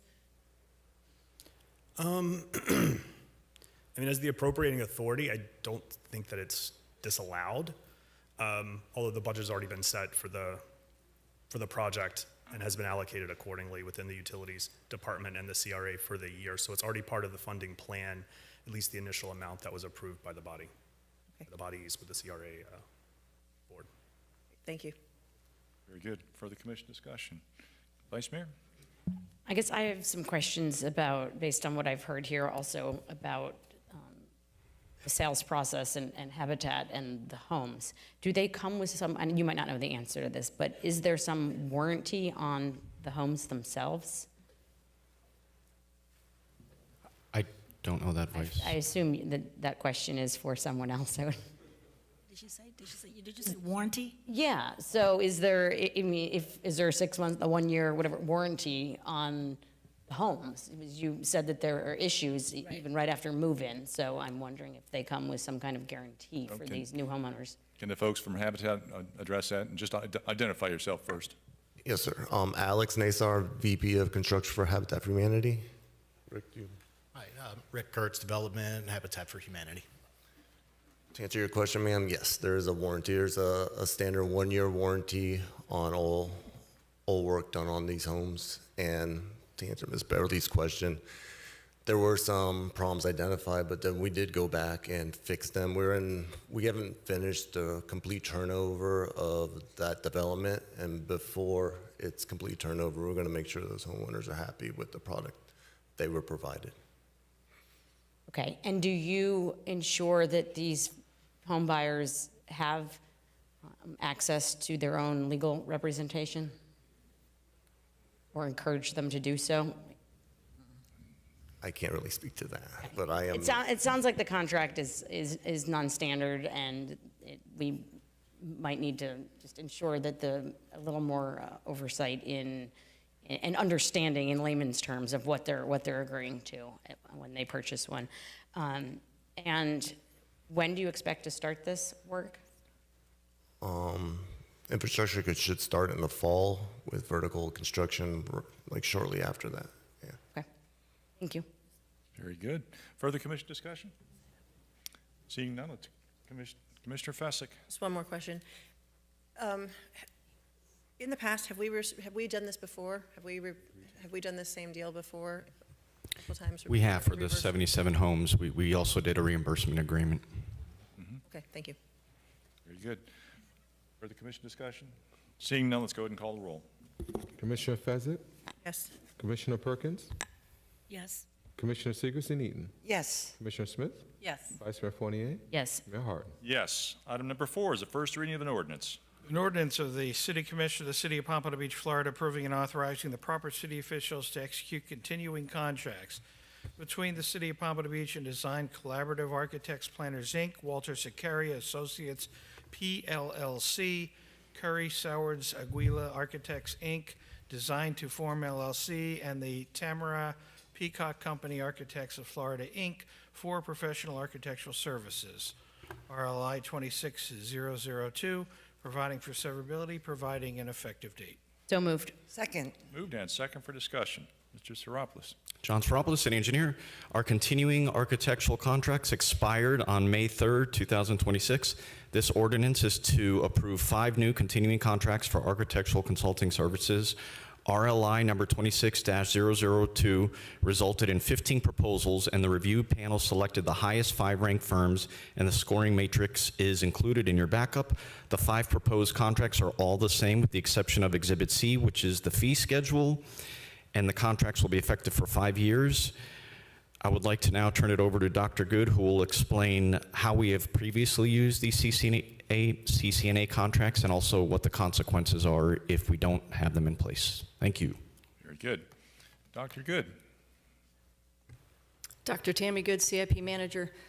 So I did want to ensure that we're doing our job and we're making sure that all of you are well informed to make a good decision.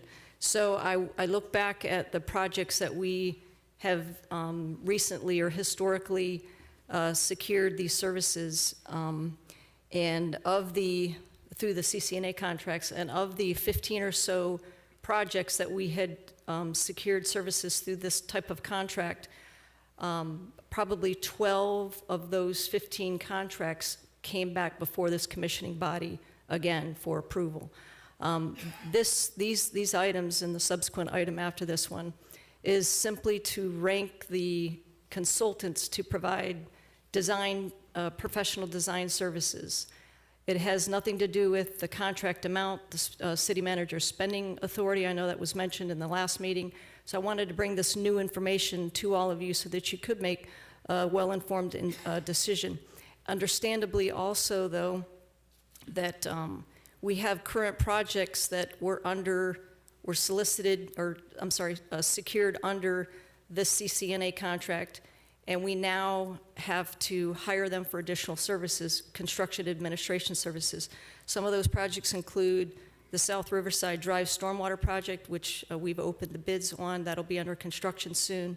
The Skolnick Center addition, the MLK Signalization Project, Safe Streets for All grant, the Charlotte-Bury connectivity, and there are several other, namely all of the new CIP projects that will be budgeted with the new fiscal 27 monies. So this mechanism needs to be in place in accordance with state statute that allow us to hire these pool of design professionals, not based on price, but based on qualifications only. And providing the scope of service and the costs associated with those services would dictate whether or not we come back to this commissioning body for approval. And again, I just wanted to preface that historically, 80, 90% of the projects secured under this type of contract come back before this commissioning body for approval. It's very rare that we have small projects that are under the spending threshold that do not require commission approval. And I'm available for any questions. Very good. Thank you for that. Appreciate that, that input. This is a public hearing. Is there any input from the public on this item? Seeing none, public input closed. Commission discussion. Question. Vice Mayor. Thank you. I guess I just want to reiterate what I said at the beginning. If you wanted to provide new information or ensure we knew something different or add something, then I think we would have received an email, a phone call, someone would have reached out and said, hey, we want to tell you this in advance instead of just putting it on the agenda and doing it now. I think that's not the right approach. So I understand what these are, and I understand what you're saying, and you just said that most of these come back anyway because they're over the spending authority of $200,000. All I was asking was to reduce it. So if most of them are coming back anyway, what is the downside of reducing that threshold to $100,000? Vice Mayor, the item on the agenda is to approve the ranking. It's not talking about any project or any amount or anything of that nature. It is the ranking of these individuals. Dr. Good was just talking about projects and amounts. Mm-hmm. So you're telling me I can't talk about the exact things we were just discussing? She indicated the number of projects that came back to this commission. I don't appreciate you interrupting me right now when I'm asking a question that is directly in response to what Dr. Good just said. Very good advice, but I'm just asking you to stay focused on the item trust me, I'm before focused. us. I don't need you to. I understand that you may have other issues also, but this has to do with the ranking of the individuals. It actually has to do with, yes, the ranking and then executing these contracts. So it is not just approving a rank order. Yes, implied in this is the scoring, and we are executing contracts with the top ones that are scored, but we are actually executing these continued service contracts also, correct? We're asking you all to approve the ranking. We're not executing any contract. So depending on those, the scope and the fee of each of those subsequent contracts would dictate whether we come back to you. We're just trying to comply with state statute. So what we have a mechanism in place, because what the state statute requires is every project that incurs design costs in excess of $35,000, we have to have a CCNA in place to be able to secure those services. Understood. And so what is a CCNA? It's the Consultants Competitive Negotiation Act. Okay. Florida State Statute 287. And what is it you have to have in place in order to be compliant with that? Is it a contract? We have to have these contracts for ranking only, not a service contract with an associated fee. But in the backup, there are the agreements, and we are executing agreements here. We're executing. It doesn't mean that we're going to ever even hire some of them. I understand. Some of them may not ever be hired. I understand, but I don't appreciate the characterization that this is just approving a rank order, because it is implicit is the rank order. But we are approving these as the contractors that we're going to use going forward on specific projects. But with all due respect, I think that's a whole separate issue under the competitive ordinance 32.35, the one that I brought before commission in 22, one that I've always had a problem with. 23. So that we could address later, but we need this mechanism in place to comply with state statute to ensure that, we're abiding by the law, and that's all we're asking for. And I wanted to make mention that a lot of these projects come back before you anyway, and I know you say, well, some of them don't, and some of them don't. And the reason why we don't think that it's advantageous to lower that spending threshold is because it's a very arduous process for a, in excess of $75,000 contract, which rarely happens anyway, to come back before commission, put it on the agenda. So to expedite and be efficient at with city resources and a fiduciary of city funds, we felt that the 200,000 threshold is completely appropriate. Additionally, when we hire these services, we're hiring a prime consultant who also hires sub-consultants. So it isn't like, you know, there's this large amount of money that's going to one entity. I understand. And if I had any confidence that we as a city and as a board would address the ordinance that you just referred to, the competitive bidding ordinance, then I'd say, okay, let's do this. But if 90% of these contracts are coming back anyway because they're over 200,000, then I'd like to reduce so 200,000 is the highest in the county. We are the highest spending limit of any city in this county. And we've seen contract after contract signed at $199,000 without any disclosure to this board. So I would like to work on the competitive bidding ordinance, and here is an opportunity to do that. With these, I would like anything over $100,000 to come back to us. But that's not what we're asking you to approve tonight. I understand what you're asking us to approve, but if we don't approve this, then what? Because I'll tell you. I don't actually want an answer. Dr. Good, please let the Vice Mayor talk. Vice Mayor, please stay focused on what we're dealing with here. These contracts are the mechanism by which we do larger projects, and we use these contractors to execute agreements, and some of them will come back to us and some of them won't. And I want all of them over 100,000 to come back to us. That's it. Thank you. Very good. Yeah. Further discussion. Commissioner Fessick. Thank you. So I had actually planned to talk about this pretty much. The biggest question is why I even came back here when we already said no, but I want to address a couple different things. One is 5 years, and I understand the continuing contracts. I understand the dollar amounts. I have more to say about the specific dollar amounts related to the next item, because I pulled some of those numbers. And in some of those numbers, based on vendor payments, the majority of them, just so that the Vice Mayor can understand, the majority of them were actually less than $75,000. But the problem is not that because the checks were written multiple times, and it was over, you know, they were written for less than $75,000, and the cost of business, obviously, it was different.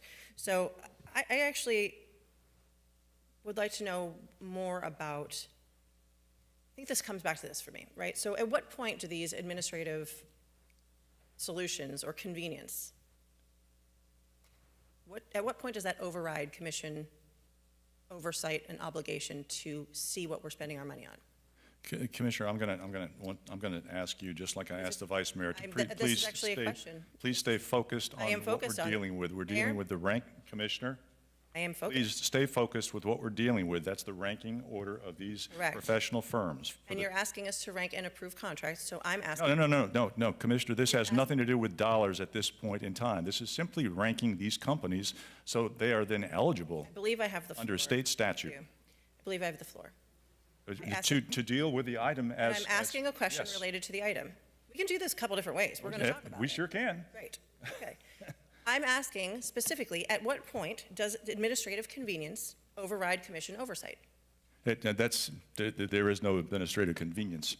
I didn't ask. That's not part of this, Commissioner Fessick. It is. This is part of the oversight process. No. So it is part of the oversight process. I have a few questions so is anything related to our procurement department for this? I'm sorry, what was your question? Procurement director. Is there anything related to what? I'm saying, is there anything that our procurement director might have to say about any of this? That would be a question for her. Okay. I think we just have a problem here, and to stay on this, I think this is absolutely ridiculous that you guys have brought it back so far, and it's completely the same for the most part. Thank you. Very good. Further commission discussion. Vice Mayor. Thank you. I just want to clarify again what we're doing here. I think there's been this, I can see what happened at the city. You all want this to pass, and you spent the last month huddling, figuring out how to spin this a different way and how to put pressure on us to make it seem like it's catastrophic if we don't. And the powers that be in the city got together and decided we're going to just call this a rank order, and it's nothing else. But when you read the ordinance, it says that the proper city officials are hereby authorized to execute said agreements between the city of Pompano Beach and it lists the contractors. So yes, we have selected those 5 contractors, but we are entering agreements with them through this ordinance. Is that correct, Mr. Berman? Yes, Vice Mayor, that is correct. Thank you. It's a no cost until there's work authorizations issued, but we are entering, it's not just approval of the ranking. Thank you. It is entry into contracts, so they are ready to do the work when authorized. Thank you. I appreciate that clarification, because the mayor told me I couldn't even talk about contracts. It was just a rank order, and that is not what the ordinance says here. And all I am asking is, I agree with Mr. Berman. We are, and with Dr. Good, this is a rank order. We are entering these contracts. No work is performed yet, but you can use them to do work. And I just want anything that's over $100,000 under these CCNA agreements to come back to this board for approval. And if we're already seeing 80 to 90% of it at the $200,000 threshold, that shouldn't be a big deal. Maybe we see a couple more.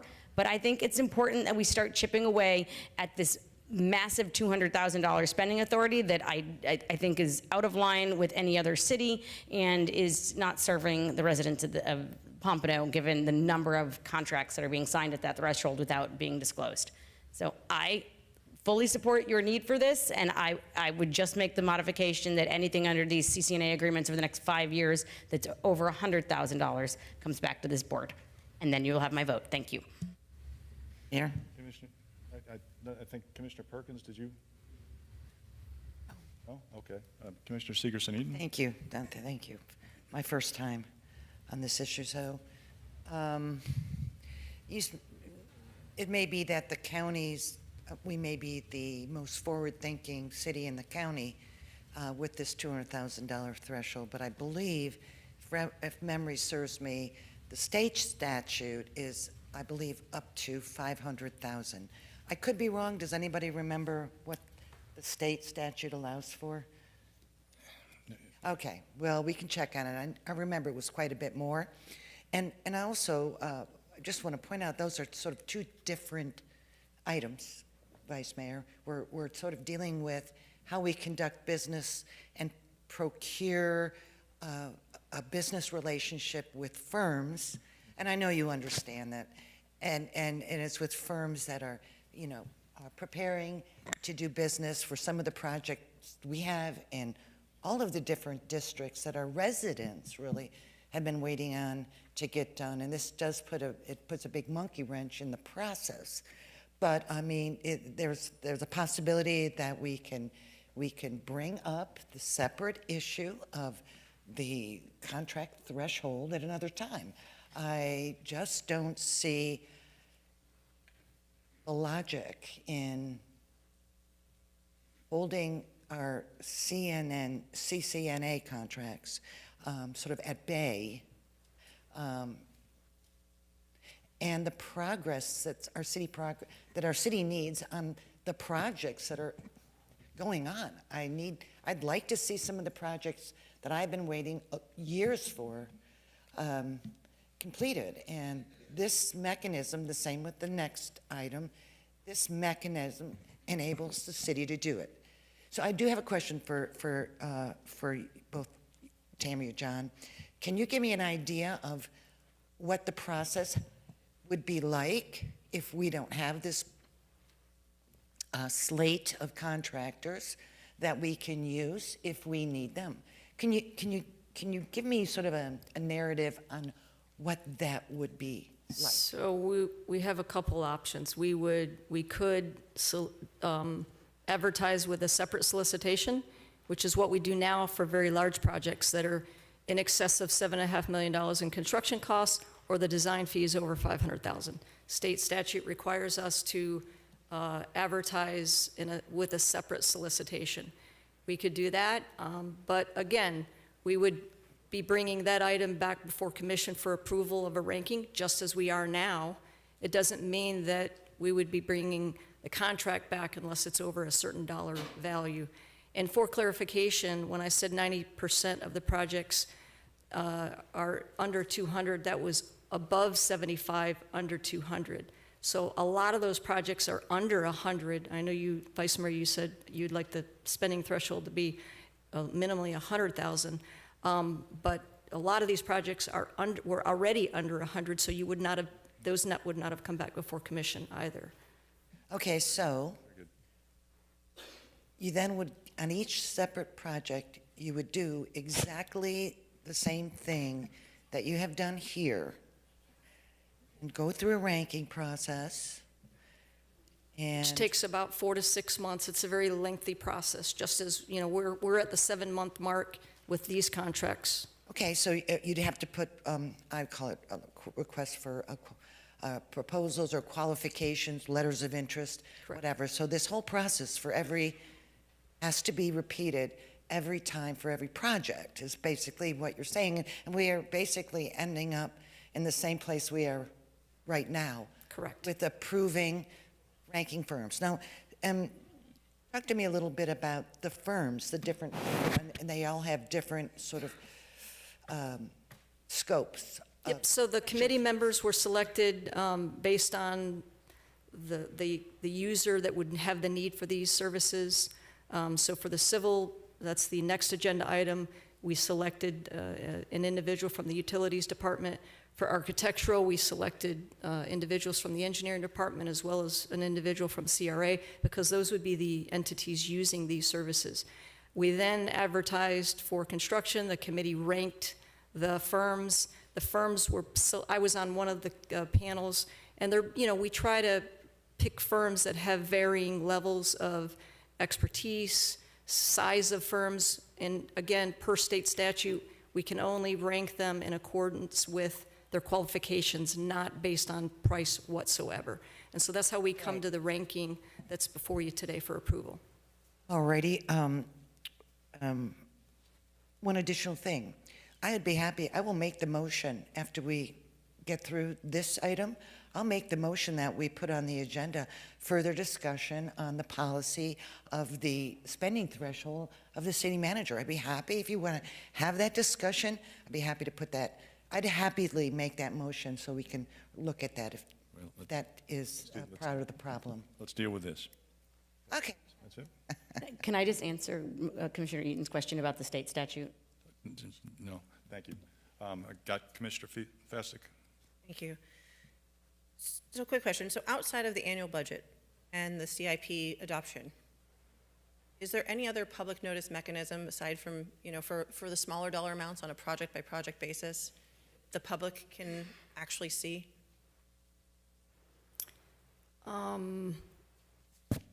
Other than, well, so all of the monies that we're spending under this CCNA contract has been previously approved in the CIP budget. When we hire a consultant, is that, well, it would come before you depending on that spending threshold. But other than that, no, it would just be through the adoption of the CIP where the public notice would occur. Okay. Over the past, I mean, so we've had these contracts in place for quite some time, as per the previous contracts. Do you know, and just maybe might have to go through somebody else, but do you know what the, let's just pick one of the firms, what the aggregate dollar amount of, or dollar value of work authorizations, like issued under prior? Not for each individual firm, but I can tell you that if there's new monies coming in to the CIP budget, on average 7 to 10 million annually, we're spending about 10% of that for professional design services. And it's, you know, it's spread out. We have multiple consultants that we want to choose from. As you see in this item here, we want to select 5 architectural firms that we can choose from for various projects based on our needs and the services that they can offer us. And so we try to be equitable and distribute the services accordingly among the firms that we choose. Okay. I think we have a communication breakdown, and we have had one. So as I stated the last time we discussed this, it is a concern that there isn't, in many instances, there isn't the way that if there's a project happening that we get notice or any notification. I understand that some of these projects can be maybe even between the $10,000 and $25,000 range, because it's just something that might be needed on a one-off. But a lot of times it's like little piece, little piece, little piece, and we're still spending significant amounts of dollars. If, let's just put it, since it was brought up, let's just put it as a hypothetical. We discussed a $75,000 threshold, so if we did that and it was adopted tonight, what would your department, I guess, need from us as a commission to make sure that that was? Well, I'm sorry, what would I what? What would your department need from us if we're going to talk about a $75,000 limit? Commissioner, we're not talking about that. We're talking Well, about. it was brought up by Commissioner Sigerson-Eaton, so I just want to make sure that was part of the discussion. Okay. Okay, but if you don't want it to be part of the discussion, that's fine. I think we have work to do on this. Thank you. Very good. Further commission discussion. Commissioner Perkins.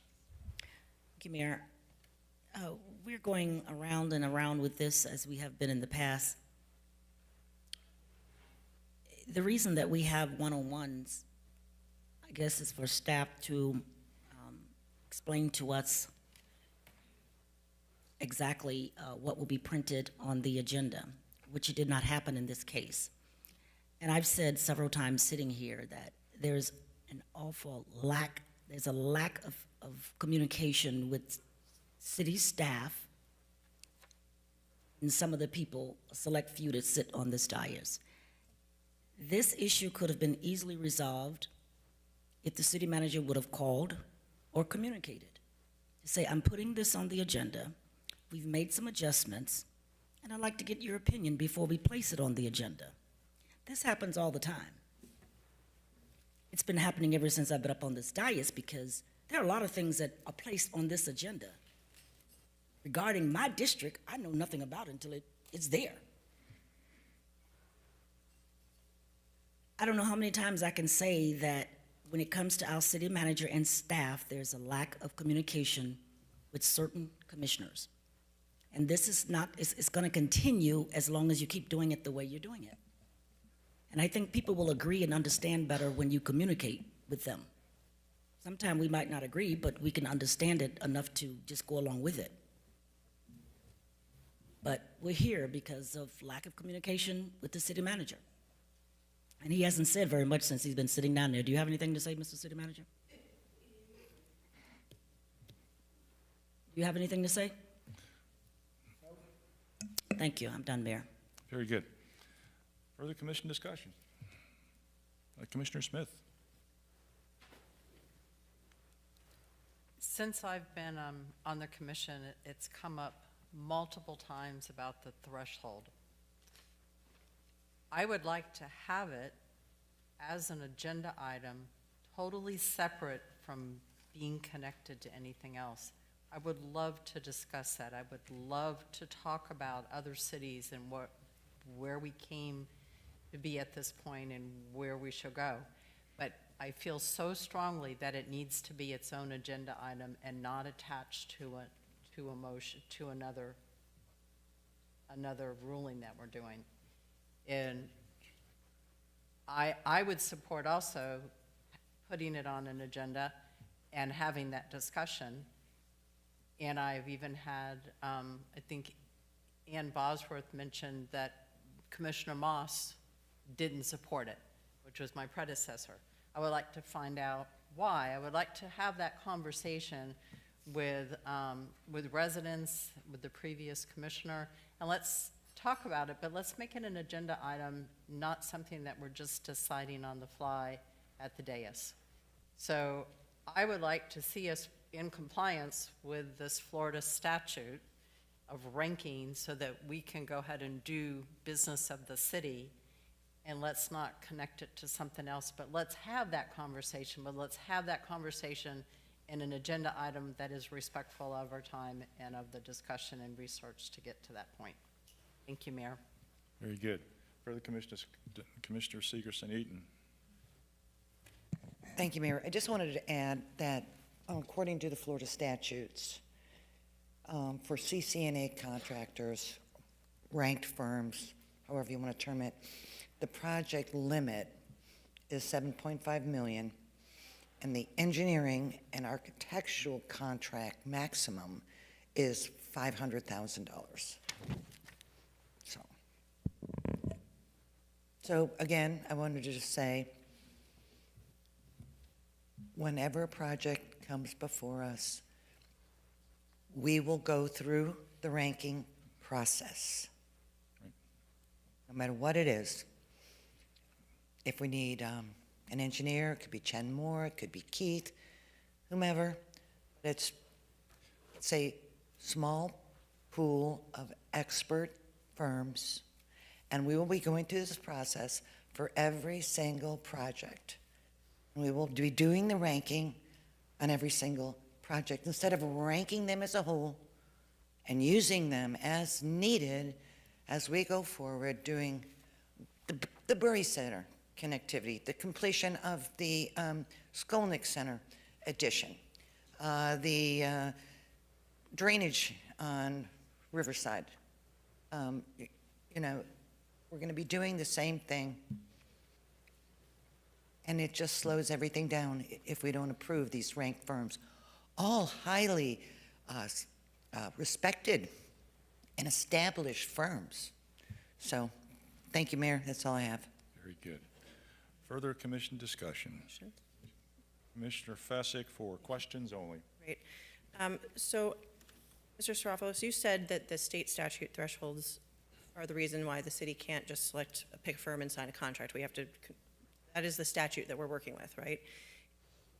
Are you also, is it also, it's my understanding, and correct me if I'm wrong, does the CCNA prohibit a city from imposing internal commission approval thresholds below their statutory minimums?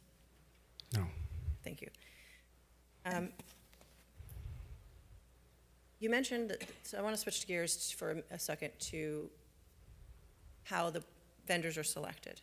Commissioner, This is ask a a question. question. Get to your question. If every time I speak you interrupt me, it's very difficult to get my question across. So I am phrasing it as a question. It is there.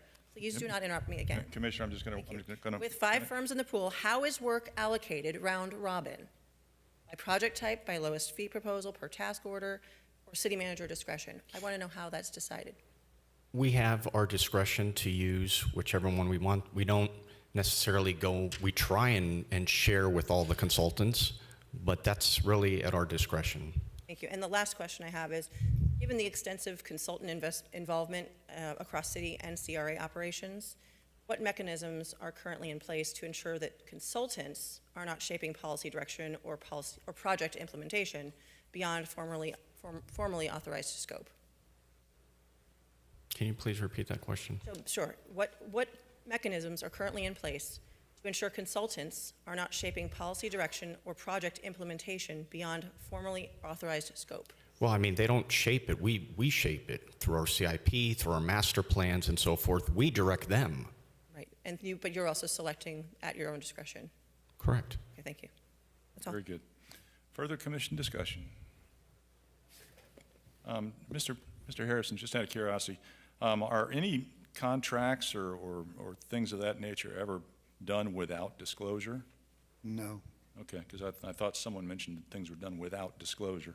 I just wanted to make sure that that was correct for the record, that things are public and everything is disclosed, including the ranking order of these firms. Mayor, all this agenda item is purely for the ranking of the listed firms. The architects on agenda item 4 and the agenda item 5 is for the engineers. Want to answer now? That's all we need in order to keep on doing business. Am I correct? Isn't this the third 5-year renewal for these architects and engineers? They're 5-year contracts. Right, but Renewable each year. 5 years before. Correct. I know since I've been here going on 13 years. That's right. And I know we had at least one before this one. So, I mean, we've been conducting business like this all these years, and it hasn't caused any problems. I understand. I understand. It's a shame where we're at. All right, very good. Nothing further? Let's go ahead and call the roll. Commissioner Fezzik? No. Commissioner Perkins? No. Commissioner Sigerson, Eaton. Yes. Commissioner Smith, Yes. Vice Mayor Fournier, No.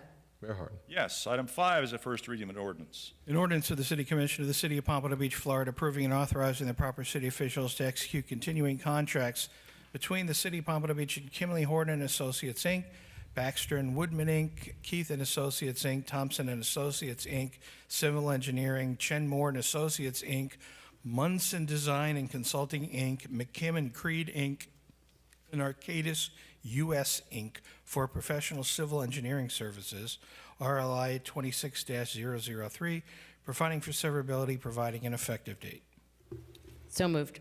Second. Moved and second for discussion. Once again, Mr. Seropoulos. John Sferopoulos, City Engineer. Our continuing civil engineering contract expired on May 3rd, 2026. This ordinance is to approve 8 new continuing contracts for civil engineering consulting services. RLI number 26-003 resulted in 21 proposals, and the review panel selected the highest 8 ranked firms, and the scoring matrix is included in your backup. The 8 proposed contracts are all the same, with the exception of Exhibit C, which is the fee schedule, and the contracts will be effective for 5 years. Dr. Good's previous presentation is applicable to this item. We'd be happy to answer any questions. Thank you. Very good. Thank you for that. This is a public hearing. Is there any input from the public on this item? Please come forward. Just name and address for the record. Limit your comments to 3 minutes. Clinton Mueller, 1080 Northeast 28th Avenue here in Pompano Beach. I just had a question about this because it looks eerily similar to another agenda item that actually got brought forth a couple sessions ago. Is any language in this, is there anything to do with the air park in this scope of what you guys are trying to approve here? No. There's nothing? No. Okay. I just wanted to make sure. I noticed that Kimberly Horn was on there, and I know that they're part of the air park master plan. So that's why I wanted to make sure that there was nothing involved. Correct. Okay. Thank you so much then. I appreciate it. Thank you. Next speaker. Good evening. Gloria Lewis, former Gloria Lewis from the city of Lauderdale Lakes. And I want you to look at me real good, but I'm going to address you, Mr. Mayor, because I respect my commissioners. You got a hard time up there. You remind me of us as the first black women. I'm saying this because listening to the back and forth, but we got to understand this ain't personal. This agenda item up here is for our community. We got to make sure whatever come through, y'all need to vote for it because you're making us look real stupid in the city of Pompano with this personal attack. I'm sitting in here. I love this city. I'm sitting back there knowing that y'all want to get the work done. As a city commissioner, I'm thinking, do y'all have workshops to discuss this prior to your meetings? Because this is an embarrassment. We need to support this and then come back and talk about it because these are renewal contracts, not nothing new. But if we've been on this dais this long, all of us as commissioners need to know we can do better, and it is not personal. Y'all are looking real beautiful up there, and turn it around backwards. Thank you. Thank you. Further input from the public? Seeing none, public input closed. Commission discussion, questions, concerns. Commissioner Fessick. Thank you. I agree. It's kind of crazy what has been going on here. There was something that came up. This is the third 5-year renewal period, Mr. Harrison. What point do we, or would it be a good idea for us to perhaps allow some new blood in and not have this be the third time that this 5-year comes back to us? That's what you're saying. Commissioner Fessick, I did not mean to indicate that these were the same exact firms. Okay. I was pointing out that this is the same process that has been used in the past. Okay. There are different firms in each one of these 5-year approvals. Okay. And you also said that you didn't think it caused any problems, and I think that there's a lot of people in the community that would disagree. Well, I have not heard from them. They do not come to me. Okay.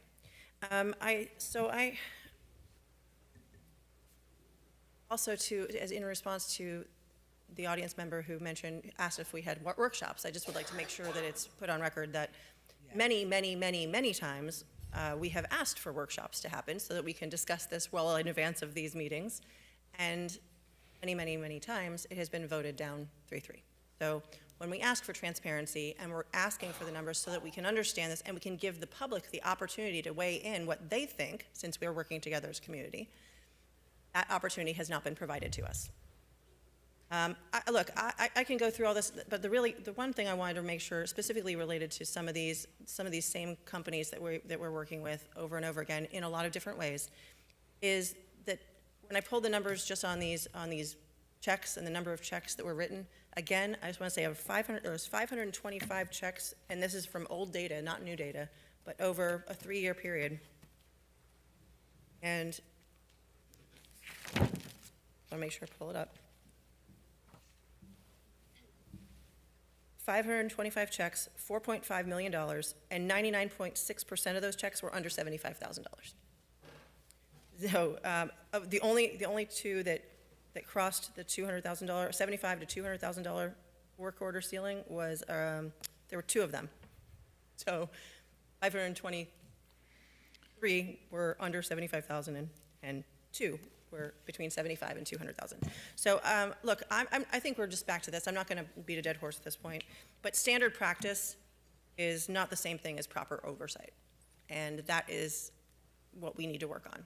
Standard practice is not the same as transparent and proper oversight. Thank you. Further commission discussion. Vice Mayor. Thank you. Does anyone remember how many times I made the motion to discuss the spending authority before in order to, in an effort to prevent situations like this? I'm very glad to hear that Commissioner Segerson-Eaton and Commissioner Smith are interested in talking about it at this point, but you voted no countless times when I've made the motion to discuss it. So my intent was always to avoid situations like this and to get us more in line with where we need to be. But I'm glad you're finally open to that. In terms of workshops, I do believe we asked for a procurement workshop. We still haven't had it. It's been over a year. So there are a lot of things that could be happening here that would prevent situations like this. But it doesn't seem to happen even when we request it. So this is the same, I have the same issue with this as I have with the other one. I will not do this unless we lower the spending authority on the underlying agreements and contracts that get signed as a result of this, these agreements that are in place, these contracts. And I also just want to address the state statute. And I know it's not completely the right way to think about it, but if the state statute says $500,000 and you prorate what our spending authority would be at the state budget versus the budget in Pompano Beach, we'd be at about $2,000 that we could spend. That's what our spending authority would be. So I don't think we should be looking at what the state max is and applying that here. We are a much smaller entity, smaller projects, and more local control. Thank you. Very good. Further commission discussion. Seeing none, let's go ahead and call the roll. Commissioner Fezzik? No. Commissioner Perkins? Oh. Commissioner Segerson-Eaton? Yes. Commissioner Smith? Yes. Vice Mayor Fournier? No. Mayor Hart? Yes. Item 6 is the first reading of an ordinance. An ordinance of the City Commission of the City of Pompano Beach, Florida, approving and authorizing the proper city officials to execute a 3-year labor agreement between the Pompano Beach Professional Firefighters Local 1549 of the International Association of Firefighters and the City of Pompano Beach, providing for severability, providing an effective date. So moved. Second. Moved and second for discussion. Good evening, Ms. Sonego. Hi, Lisa Sonego, Human Resources Director. The revisions that were discussed at the recent executive session, they've been incorporated for your consideration into the collective bargaining agreement that's up for ratification tonight. The union has ratified the revisions to the agreement, and this is the first of 2 readings. Very good. Thank you for that. This is a public hearing. Is there any input from the public on this item? Please come forward. Just name and address for the record and limit your comments to 3 minutes. Gonna be short, Mayor. Okay. Jocelyn Jackson, I would like to say our firefighters are doing an amazing job. I love them. I love their cooperations with our schools, and I'm in support for what they are doing in our community, and also they are part of the Blanche Ely thing, the Blanche Ely School with the firefighter, you know, when they first starting out. So I'm in support for the firefighters. I pay good taxes in this city, and I'm in support for them. I'd rather give it to our firefighters. Very good. Thank you. Further input from the public? Seeing none, public input closed. Commission discussion. Vice Mayor. Thank you. I agree with Ms. Jackson. Look at that.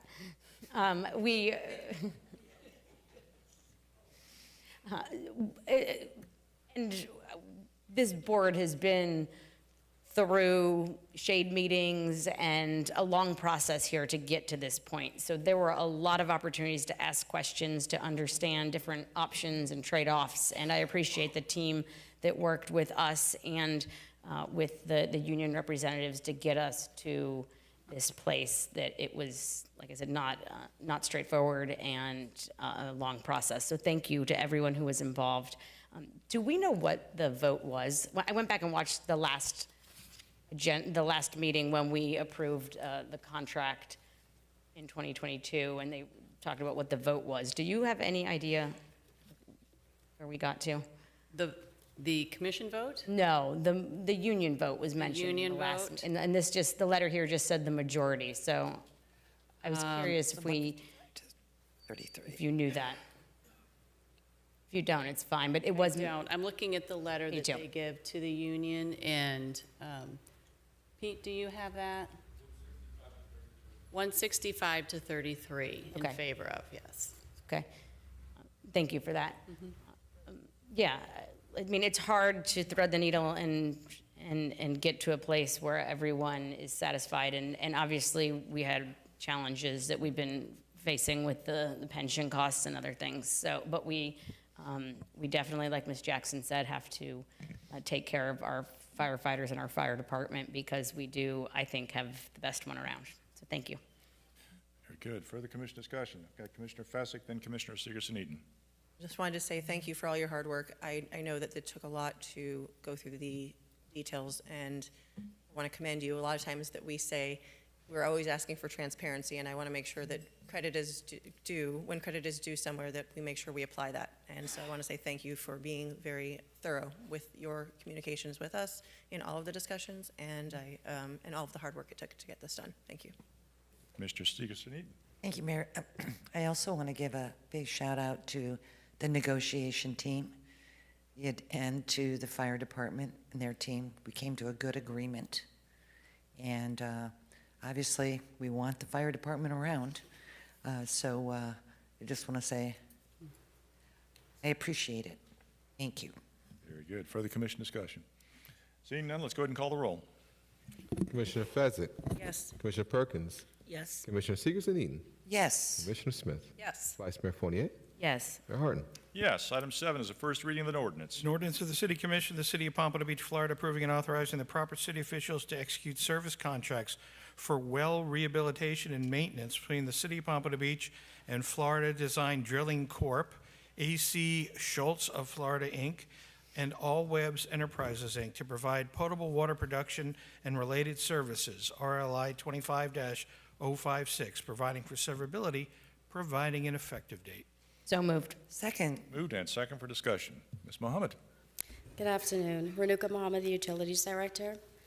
We are seeking Commission approval to execute 3 service contracts under ITB 25-056, well rehabilitation and maintenance, with AC Schultz of Florida, All Webs Enterprises, and Florida Design Drilling Corp.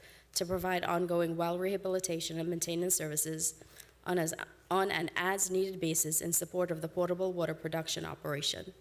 The city's water treatment system relies on 25 active raw water wells and 8 associated monitoring wells, which require ongoing maintenance and rehabilitation to ensure the safe and reliable delivery of high-quality drinking water.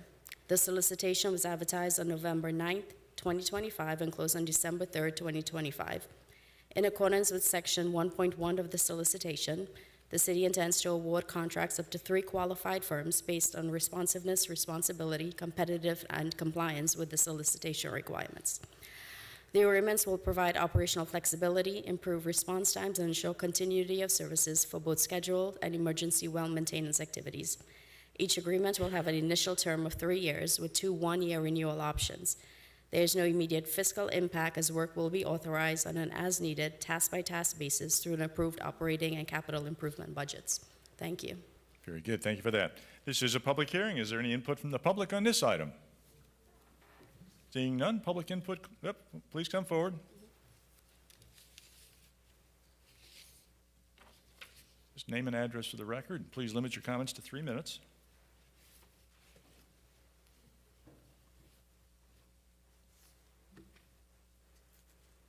Delvin King, 2601 Northwest 12th Street. This might be a little off topic, but my goodness, the RMA and the Roker Points direct deposits must have hit today. They all at the door, on the front row in suits, all over the place. Can't even focus in this meeting. I just want to know, did the direct deposits hit? Thank you. Okay. Further input from the public? No. Seeing none, public input closed. Commission discussion, questions, concerns? Seeing none, let's call the roll. Commissioner Fezzik? No. Commissioner Perkins? Yes. Commissioner Sigerson-Eaton? Yes. Commissioner Smith? Yes. Vice Mayor Fournier? Yes. Mayor Harden? Yes. It takes us up to additional audience to be heard. Mr. Alfred. Give me 1 moment, Mayor. Sure. Just capturing the votes on the last item. I think Gloria Lewis was going to be next. Yes. So we have Gloria Lewis, Gonzo, Nakia Robinson. And thank you, everyone, for your patience to get to this point. Good evening, Mayor. My name is Gloria Lewis again, former commissioner of the great city of Lauderdale Lakes. I stand here tonight to come to thank you personally and Commissioner Beverly Perkins. I know as of last year, January the 14th, 2025, Bishop Ralph Grissett from the city of Pompano Beach as a milestone and a bishop and a community activist in helping people. You guys took the time out of your schedule to come to Bishop Grissett's funeral. And I'm here tonight to stand in front for his wife to tell you all, thank you from the bottom of our heart of what y'all did, because you made a difference, because they are strong voters in that house, and it's about 10 of them. And the way I come in here tonight, and I want to say, as being a commissioner, I seen something on Facebook, and I said, I know no commissioner didn't write nothing like that, because you know IG. The Inspector General office always teaches us, we go to class, we go to the emo class at Florida Legal City. They tells us we got emo 1, emo 2, Florida City Legal Cities, emo 1 and 2. They tell us that's our first priority. Do not engage in social media as an elected official, because that kind of stuff get us in trouble. And when they send that kind of information to IG, the Inspector General, it's nothing nice, because I'm one of the commissioners that's been done called down there to IG for little stupid stuff that I have done. I'm not perfect, but I want to say tonight, when we start talking about anybody and belittling us peoples, that's not good for us as elected officials. Let the street talk. But we, as elected officials up there, we got to stay focused and take care of the residents. I'm not going to say the big word constituencies because all us don't know these words. But we, as elected officials, need to stay focused and stay on point and take care of our residents. You all know this year is the election year, 2026, and then it's going to be a 2028. And I don't think nobody don't want Gloria Lewis to come to Pompano to be a Rottweiler, because we need to make a difference. And I ask you, commissioners and mayor, y'all need to come together, and you commissioners got power. All of that what y'all was talking about, you can bring that back and make motions to make it happen. Then just keep on moving. Thank you. Thank you, Ms. Lewis. Appreciate your service. Thank you. Next speaker.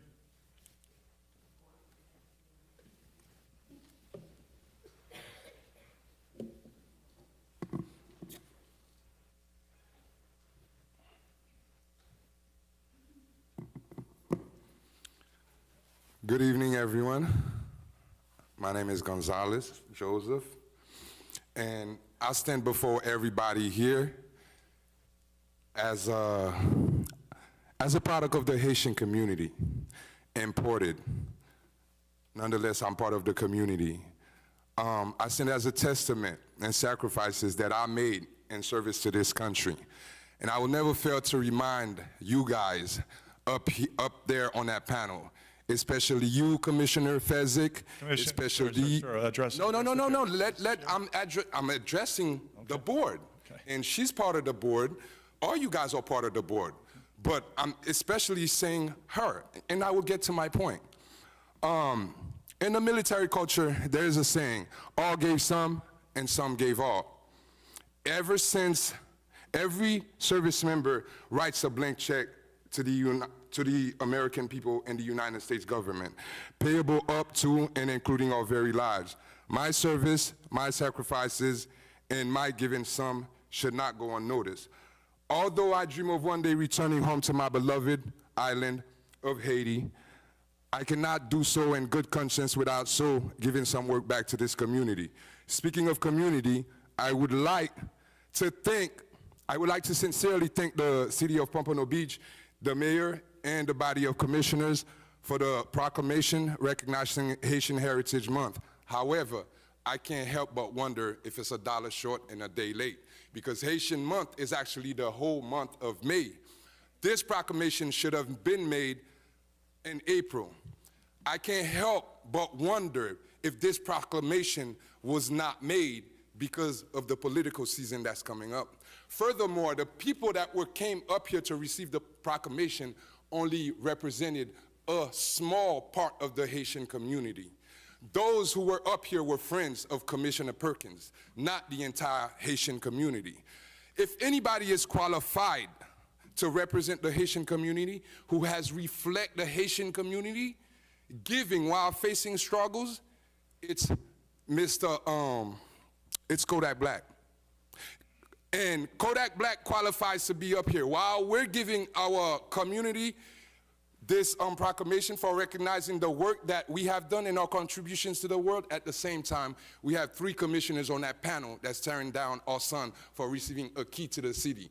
A son that has done just as much work to reflect his culture. Yes, he's faced a lot of troubles, which I believe that's what the commissioners are disagreeing with, but so has Haiti. Haiti has faced political problems. Haiti has faced tornadoes. Haiti has faced countless embargoes by the United States of America. Starting in 1915, when the Marines were sent to invade Haiti by Woodrow Wilson. And still, we contribute. And Kodak Black is part of our contributions to this community. And it's kind of hypocritical, for one hand, to be giving us a proclamation, and on the other hand... Thank you, sir. Okay? Appreciate it. Thank you for you. Next speaker. Nakenya Robinson, followed by Clinton Mueller, followed by Larry Slappy. Nakenya Robinson, are you in the building? Okay, next speaker, Clinton Mueller.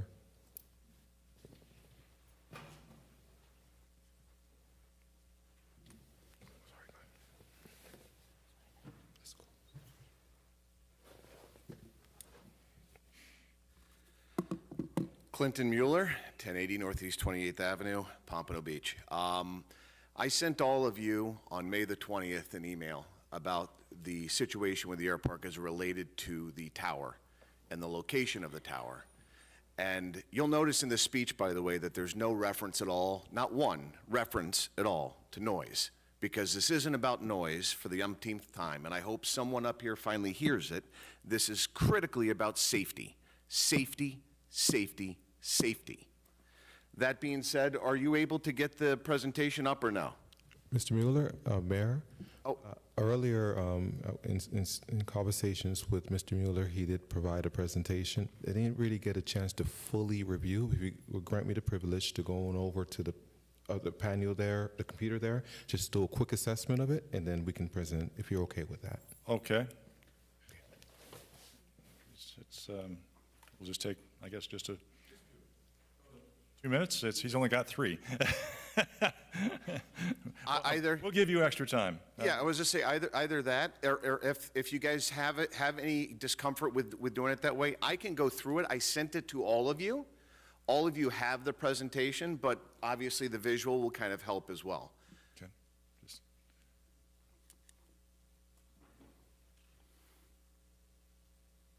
Good. Okay. So Mr. Alfred will get it queued up there for you, and he'll have to stay over there and kind of follow along. Okay? Kervin, if I may, at the end there's reference to Robinson Aviation.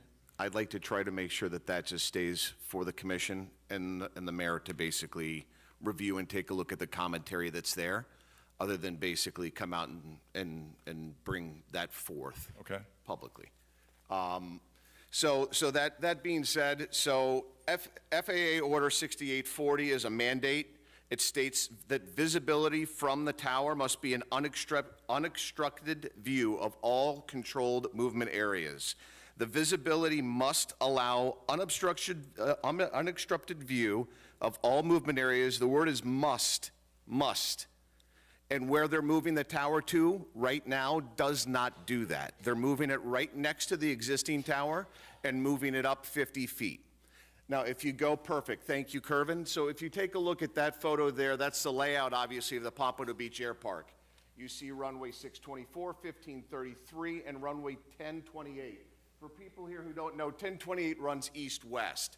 The tower is actually located in the bottom left-hand corner of that situation. As you, Mr. Mayor, know, as you, Vice Mayor, know, how can you tell me that putting a tower right next to that is going to give you complete visibility of all 3, particularly when our own airport master plan, which was dated 2021, gave as reason for a new tower, that the current tower as it stood was inadequate and was not able to see all the runways as it existed right then.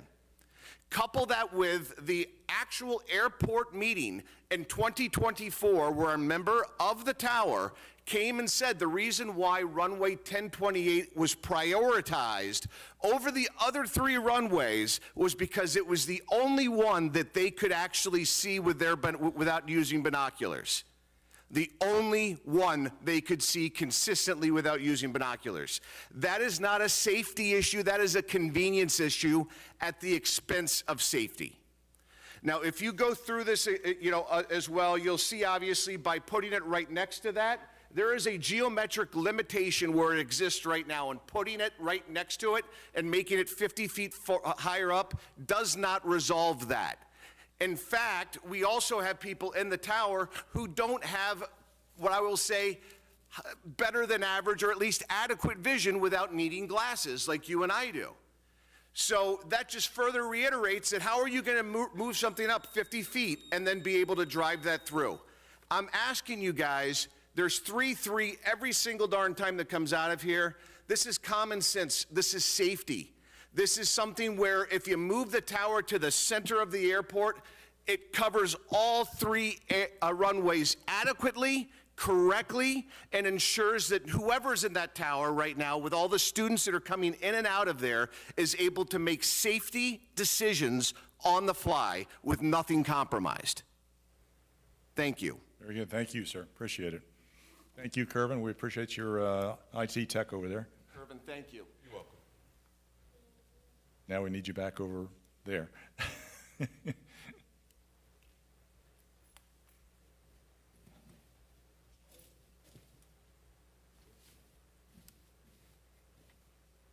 Larry Slappy.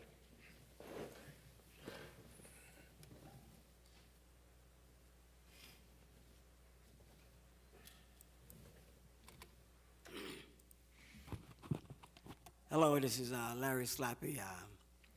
I'm sleepy now, my God. 1369 East Sample Road. The reason why I came here today is kind of an anomaly. It's not to talk about any agenda. It's not to address any of the issues that's going on. But I did notice a lot of passion coming from the residents that I love. And I see a lot of passion coming from the commissioners also. My main reason here is personal. I recently moved my office, and I come here with a sense of gratitude. It made me feel great. It made my agents feel great. It made my family, the community, and my vendor partners feel great. We had the CRA came out, and I know all the commissioners could not make it, but two in particular came and gave some great words. Audrey and Rhonda, they came and gave some great words of encouragement. And for any business that is to survive in Pompano, it's very important that they get the commissioners and the elected officials to give them that boost.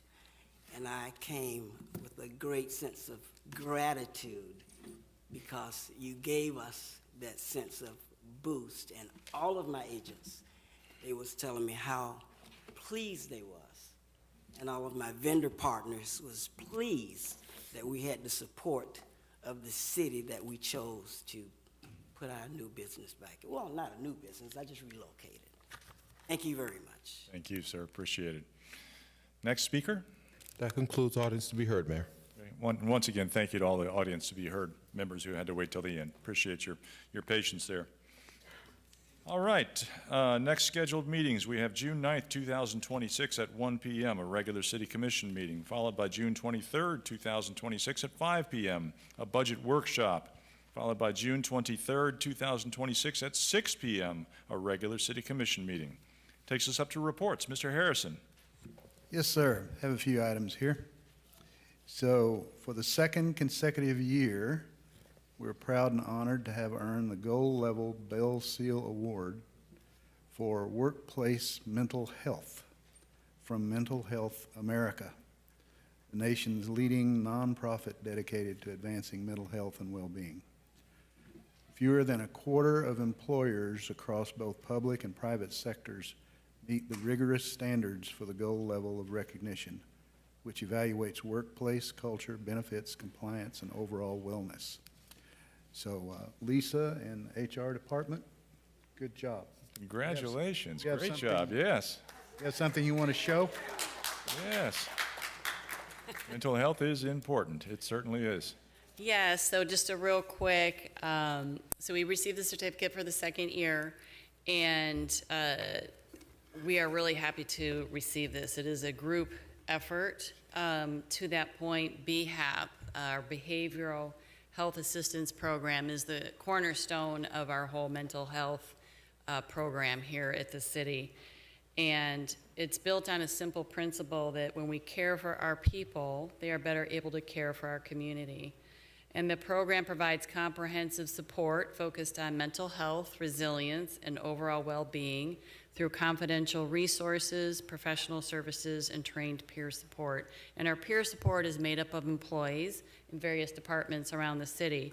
And so they're available to employees, their actual coworkers. They don't have to go somewhere or come to someone, which we have that as well. And so those individuals are trained, and they're available to people, you know, while they're here at work and after hours. And BHAP also promotes proactive wellness through resilience training, stress management, education, wellness initiatives, health fair, all those other types of things that we do. And also, while BHAP has extended crisis response, we do that as well. So we are here for individuals in true crisis situations. Through its daily presence, it strengthens the morale and the retention and reinforcement of mental health, so we care for our people. So we're happy to have this, and glad we were bestowed upon it again by our mental health peers out there. Very nice. Congratulations. Thank you for your efforts. Appreciate Thank it. you, Lisa. Second item is over the busy Memorial Day holiday weekend at the beach. Pompano Beach Fire Rescue lifeguards rescued 22 swimmers. Wow. They were caught in the severe rip currents. So this speaks well to the professionalism, vigilance, and quick actions of our Oakland Rescue Team and training that Fire Chief leads for that department. So thank you, Pete. Everyone is safe. Yes. Thank you to everybody involved out there. Okay. You all will, I believe, have already received this from Sandra. She told me to come and announce it to you, but then I see that she emailed it to you before I had a chance to announce it. So anyway, let's pass the word about this gun buyback. It's on Saturday, June 6th at EPAT Larkins, and the recipients can receive a gift card up to $200, no ID required. And last but not least, Rob McCon, would you stand, please? Ruh-roh. So we had a reckoning. Is that what we'd call it, Rob? Anyway, at our last meeting, told you guys that Rob and Mike were retiring. But now Rob is not retiring. Yay! Staying with us. Staying with us indefinitely. All right. So now we just got to work on Mike. There we go. Yeah, no pressure, no pressure, buddy. Yeah. All right, Rob, looking forward to continuing on. Thank you. Thank you for your dedication and service. And he does a great job. Yep. Thank you. Great job. Those are my remarks, Mayor. Very good. Thank you for that. Mr. Berman, City Attorney. Thank you. I guess Rob's now got to go sell that boat. No report. Thank you, Mayor. Very good. Mr. Alfred, City Clerk. No report, Mayor. All right. Moves on to City Commission. Commissioner Oh, Fezzik. I take that Oh, back. wait. Oh, Yes, I take that back. I will need everyone's devices. I know that no one likes when I take the devices. I'm going to need devices. I promise I will have it in your offices early in the morning. okay. So Without- everybody has to leave our iPads. Yes, please leave your iPads behind. Okay. Kerwin's going to snoop tonight. Very good. Commissioner Fezzik. Thank you. I just have a couple things.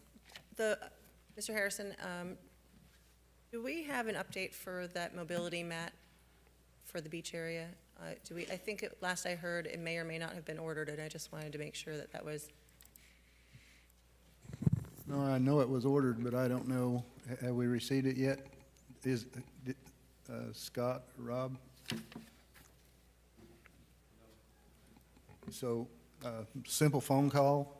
Okay. I can- No, I've I can- had some restaurant, I I have some. can get that information to you with one simple phone call. I understand that, but there's a lot of people that have expressed interest, and so it's a lot easier if I just ask you here, and then I don't have to email back a lot of people at the same time, so thank you.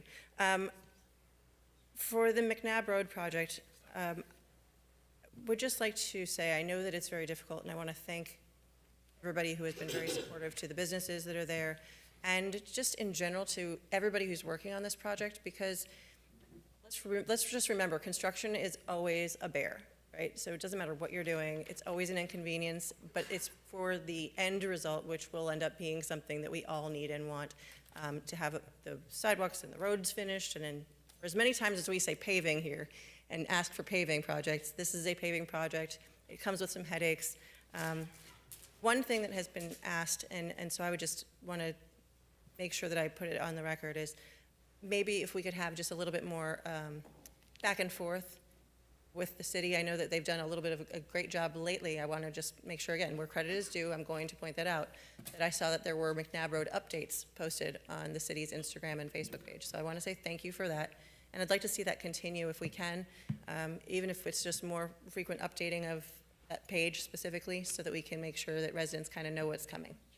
But I just want to say thank you for that. So Ms. King I know that her team was working on that. Do we have a date yet for our air park meeting? Going back, because we had some issues with looking at what was said and what was asked for. Do we have a date yet for our air park meeting? Because I believe we were trying to do that before we went on hiatus. And also, I know you have a trip planned as well, so could we get a date on the calendar for that pretty soon, please? I'll have to check with Steve in the morning. Thank you. Okay, so I have one other thing, and then I'm going to be happily shorter this time. At the last CRA meeting, I raised a concern about our McNabb Park lease. And for the public watching, the reason that this matters is because it's simple. The entire project itself depends on the city's lease of the public park land to the CRA. And that lease wasn't just a permission slip. It's basically the basis of how we're able to move this project forward. It included deadlines, obligations for capital improvements, and if those obligations were not met, the lease may have consequences, including default language. So before we move forward with any additional spending, grants, bond planning, procurement, construction activity, I believe the Commission and the public just need a clear written answer on the status of the lease itself. So with that, I'm just going to ask Mr. Berman. I'm happy to get you a list of some questions, but basically it's just a written public memo addressing whether the CRA satisfied the capital lease improvement obligations and deadlines under the McNabb Park lease, whether any missed deadline constitutes a default or major breach, whether the city has issued, waived, or considered issuing a notice of default, who has the authority to enforce, waive, amend, or cure any default, and finally, whether the continued spending or project activity relies on the lease being active and in good standing. So I'll get the copy to Mr. Berman as well, but it's not about debating the whole project tonight, and we're not going to do that. It is just a threshold governance question. So if the lease is the entire legal foundation for the project, then the public needs to know whether the lease is in compliance, whether it's enforceable, or if it's already in default. So that is pretty much it. I want to say thank you very much to Parks and Rec and the Pompano Cemetery and Mr. Buenaventura, and Mr. Mayor Harden, and my fellow commissioners, Commissioner Smith and Commissioner Sigerson-Eaton, who all joined us for the Memorial Day Parade and ceremony. I just want to say thank you. That was beautiful, and we all had some great times remembering those who did give all. And my last thing, I was taking a page from Commissioner Smith. I've heard a lot lately about some folks being concerned that I ask a lot of questions. And I can tell you the very first person that was frustrated by my asking of questions was my mother, because I asked her why as a toddler all the time. I have never stopped asking the world why. I want to know how things work. I want to know what the intent was. I want to know why. I want to know what people's intentions are. I'm always going to ask why. And that's why I think this has been so absolutely, be it frustrating sometimes, absolutely wonderful and a gift. So when I do ask questions, I just want to make sure it's clear that you understand that for me, oversight is not obstruction. It's the job. And everything that comes before us, before we spend any extra money on any more public money, approve more contracts, give more contract authority perhaps, or move further down the road on public land, every decision we make does shape our community. And I will continue to keep asking those questions, because I truly believe that I'm not necessarily the person in the room slowing projects down. I'm just the person in the room slowing things down enough for the public to actually understand what is happening and give them the opportunity to say what they think and give us the feedback we need to make the right decisions for the community as a whole. So I want to say thank you very much, and if you've made it this far, God bless you. Thank you. Very good. Commissioner Perkins. Thank you, Mayor. I want to know why we haven't gotten our traffic light on Northwest 18th Avenue and Martin Luther King. Most consider ugly corner, I call it pretty corner. Been waiting on this light, or we've been waiting on this light for 4 years now, going on 5 years. And as I stated at the last meeting, the county has approved it, and I have no idea what the delay is, but I'm very concerned because it's a safety issue for me and the community. We've had a lot of accidents at that intersection, and I've been trying to get this traffic light working simply because we have new residents are about to move into the new apartments, the 100 apartments in Golden Acres called Providence. And I was hoping that the traffic light on that intersection will be working. They will be moving in the end of this month. So I also want to know why we have not received the stop signs on Northwest 6th Avenue where the roundabouts were taken out.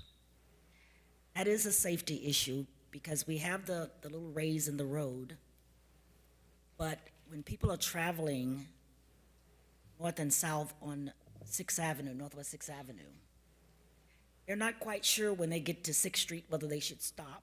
They're not sure if they should stop at 6th Street as well.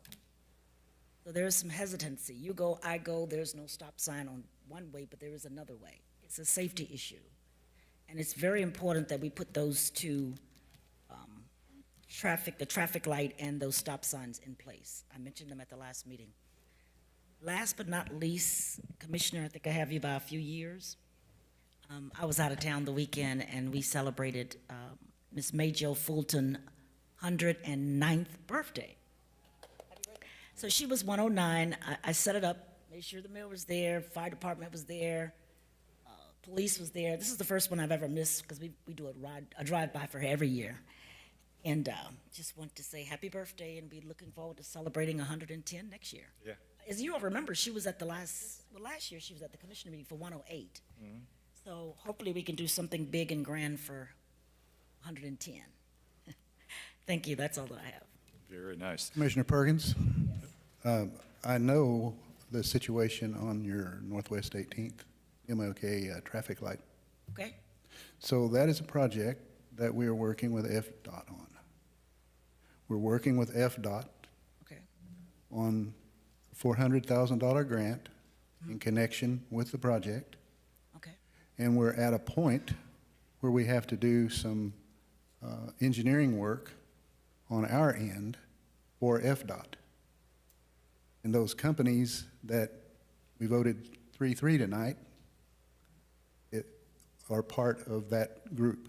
So now it's just going to sit there, I guess. Yeah. Well, when it comes to saving lives, I feel differently about a whole lot of things. I've seen the accidents there, and I've almost had one there. So I know the importance. And I just feel like if that intersection was located on the beach, it would have been done 4 years ago. I waited and waited and waited for Broward County to approve it, and Broward County approved it. So then I've been waiting and waiting and waiting on the city. There are multiple You might look at it as approvals. Beverly, but Beverly's looking at it as safety. There are multiple I want to approvals. save lives at that intersection by any means necessary. Well, So I don't think, you're coming out with the 3-3 and the grant or whatever. Anything this city wants to do, they know how to make it happen. They know where to find the money. They know where to do it. It depends on how important it is to you and your staff. I get it. Thank you. Very good. Commissioner Segerson-Eaton. Thank you, Mayor. As well, I want to say what a great Memorial Day parade and presentation we had at the cemetery, and I want to thank all of those involved and all the residents that came.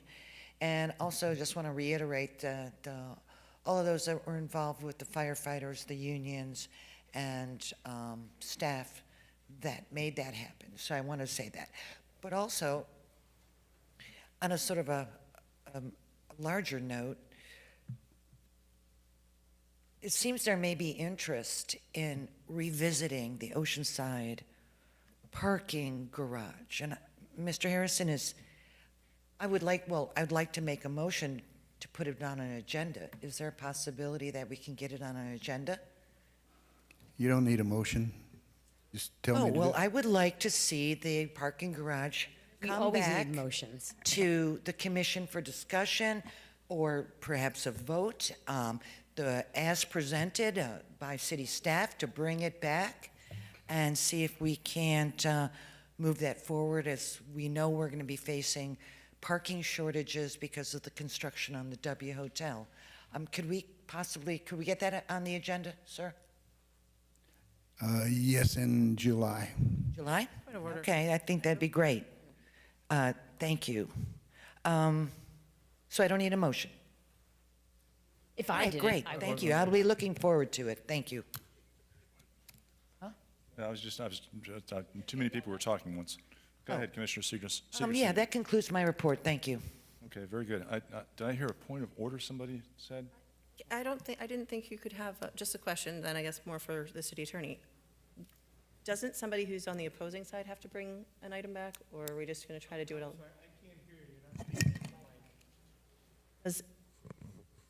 Does somebody who voted for the project, are they able to bring the agenda item back, or is it somebody who voted against it? 3-3. I don't think this is a motion for reconsideration. That's what she just said. No, there's no motion. Okay.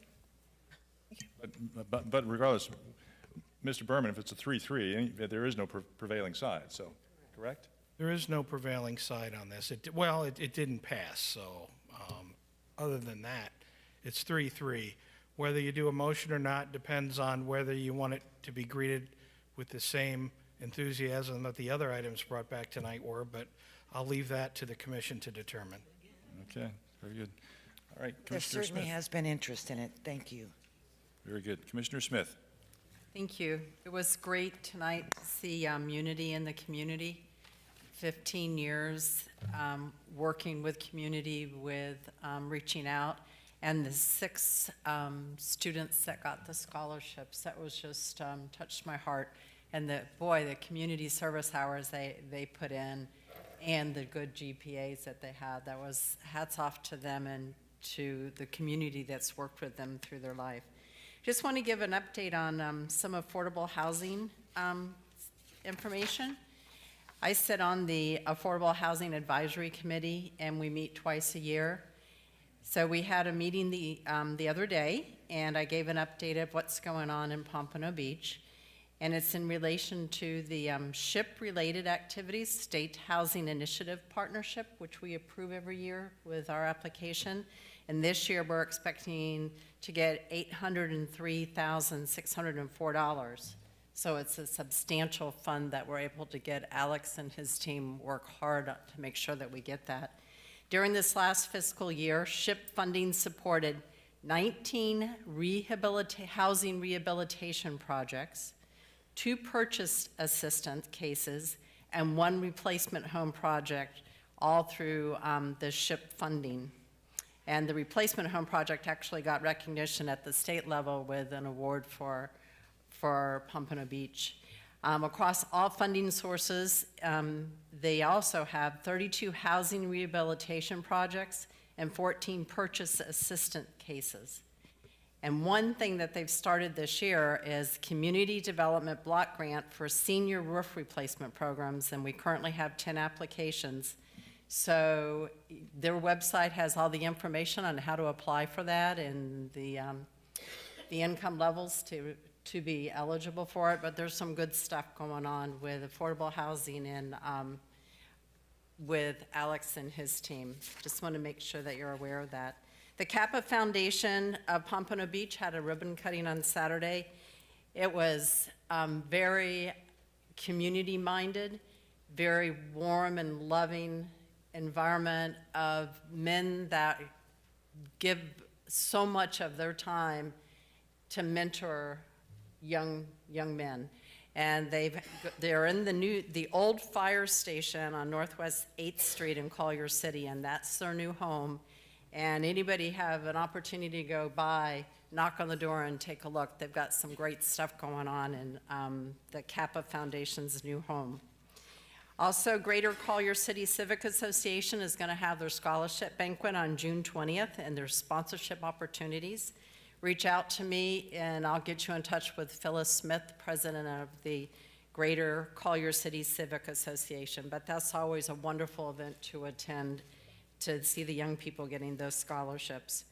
We had a meeting on May 18th with the Florida FDOT Turnpike project, and how they're going to be changing the exit at, I guess it's Martin Luther King exit and Blount Road. It's major change. So if you have an opportunity to take a look at FDOT and the exits that they're going to, entrance and exit exchange at, I guess Coconut Creek Parkway is their official name for that.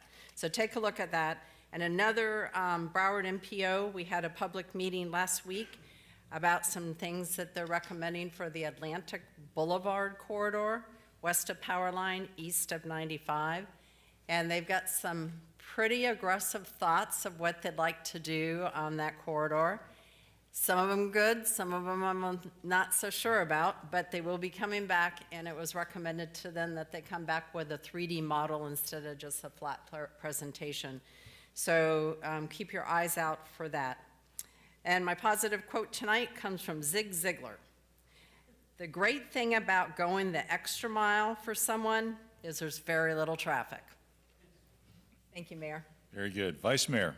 Thank you. I have a few things. With respect to parking, I've had a lot of conversations, and it's become more clear to me than ever that what was brought to us is the wrong solution and overpriced. So while we need parking at the beach, like I said at our last meeting, that's a non-starter for me. So, Mr. Harrison, do you know how many times I have asked you to put something on an agenda, and you have told me that I had to make a motion that was approved for it to go on an agenda? You know how many times? You don't. It's got to be at least half a dozen or so.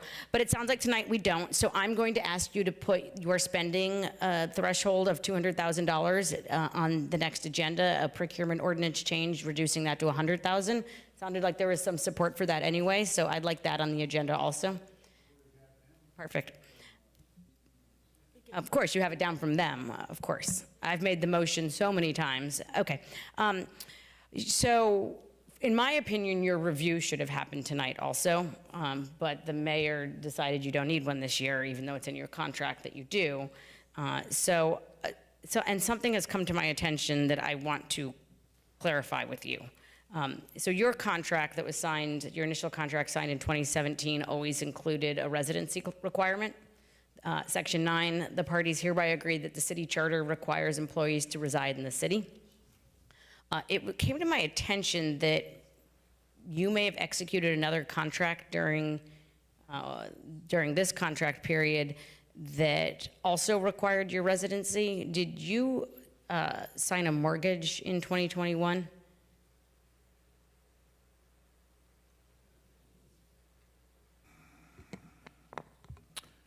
I have owned property in Palm Air since I came here in 2014.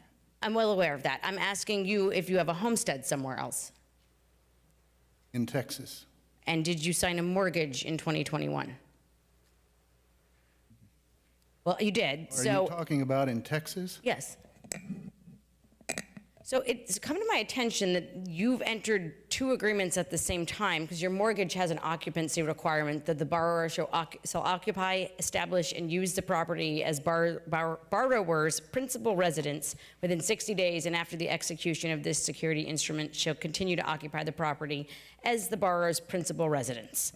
So it's come to my attention that you have signed two documents at the same time that required your residency in different states. So which one were you in breach of, your mortgage or your employment I don't have agreement? a requirement of residency in Texas. I'm reading your mortgage. I'm not sure what you're reading. I am not familiar with what you're talking about right There's an there? occupancy I requirement. can tell you that I am not homesteaded here. I pay the full amount of taxes on my condo in Palm Air. And I'm registered to vote here.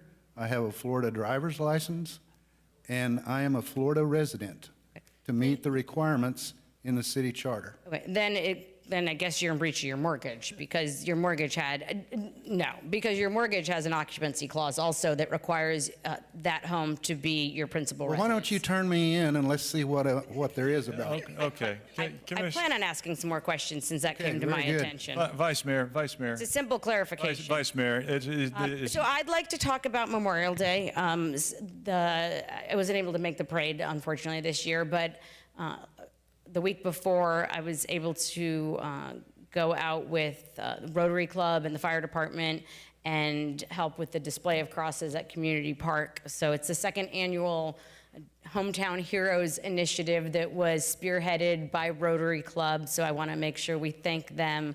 And it really is a great tribute. Every cross there represents a Pompano resident who served and paid the ultimate sacrifice and didn't make it home. And this year we did add one additional cross for someone who served in Korea. And I want to thank, like I said, Rotary and the fire department for all their help in storing the crosses and helping place them. So those will remain up for at least another couple of weeks. But thank you to the city also and Brian Donovan for all of the help with those. And I want to mention McNabb also, that project. I was able to sit down with city staff and the owner of one of the restaurants. We really do all need to come together and support these restaurants from Brewfish to Chez Cafe and all the other businesses along that corridor because they are all seriously impacted by what's going on. And when this is done, we want a thriving business life there still, so we need to do what it takes to keep them alive and support them.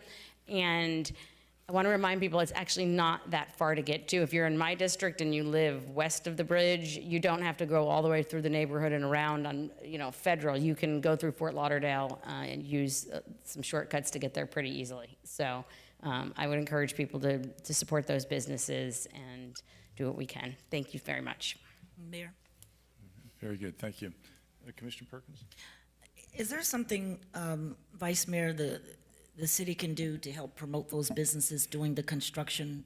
Yeah, so let me clarify that. We sat down with one of the owners and we had city representatives, assistant city managers, our marketing team was there, and they have done a lot of social media that is promoting businesses are open, and there was signage out there. All the big display boards said, local traffic only, which felt like a deterrent for people going to businesses. So we're trying to modify some of that. I know the city's doing a lot of things to address that in the channels that they have, but it's really going to be the community that I think rallies around these businesses and make sure that you support them. All right, thank you. Very good. Just about everything's been taken that I was going to mention, but I'll follow up. Memorial Day, great job. Huge crowd. It was great to see all those people out there enjoying the celebration and participating and really remembering those who gave their all for our freedoms. Commissioner Smith talked about the Kappas out there. That great group of individuals supporting the community, and now they've got a home and it's open. So visit them out there. First Haitian Baptist Church went to their 50th anniversary. They've been operating for 50 years now in Pompano Beach. It's fantastic, and they've really made a huge impact out there. And they were here tonight. A lot of good things happening in Pompano Beach. It's the people realize that, and it's a lot to be proud of. That's all I've got. This meeting's adjourned.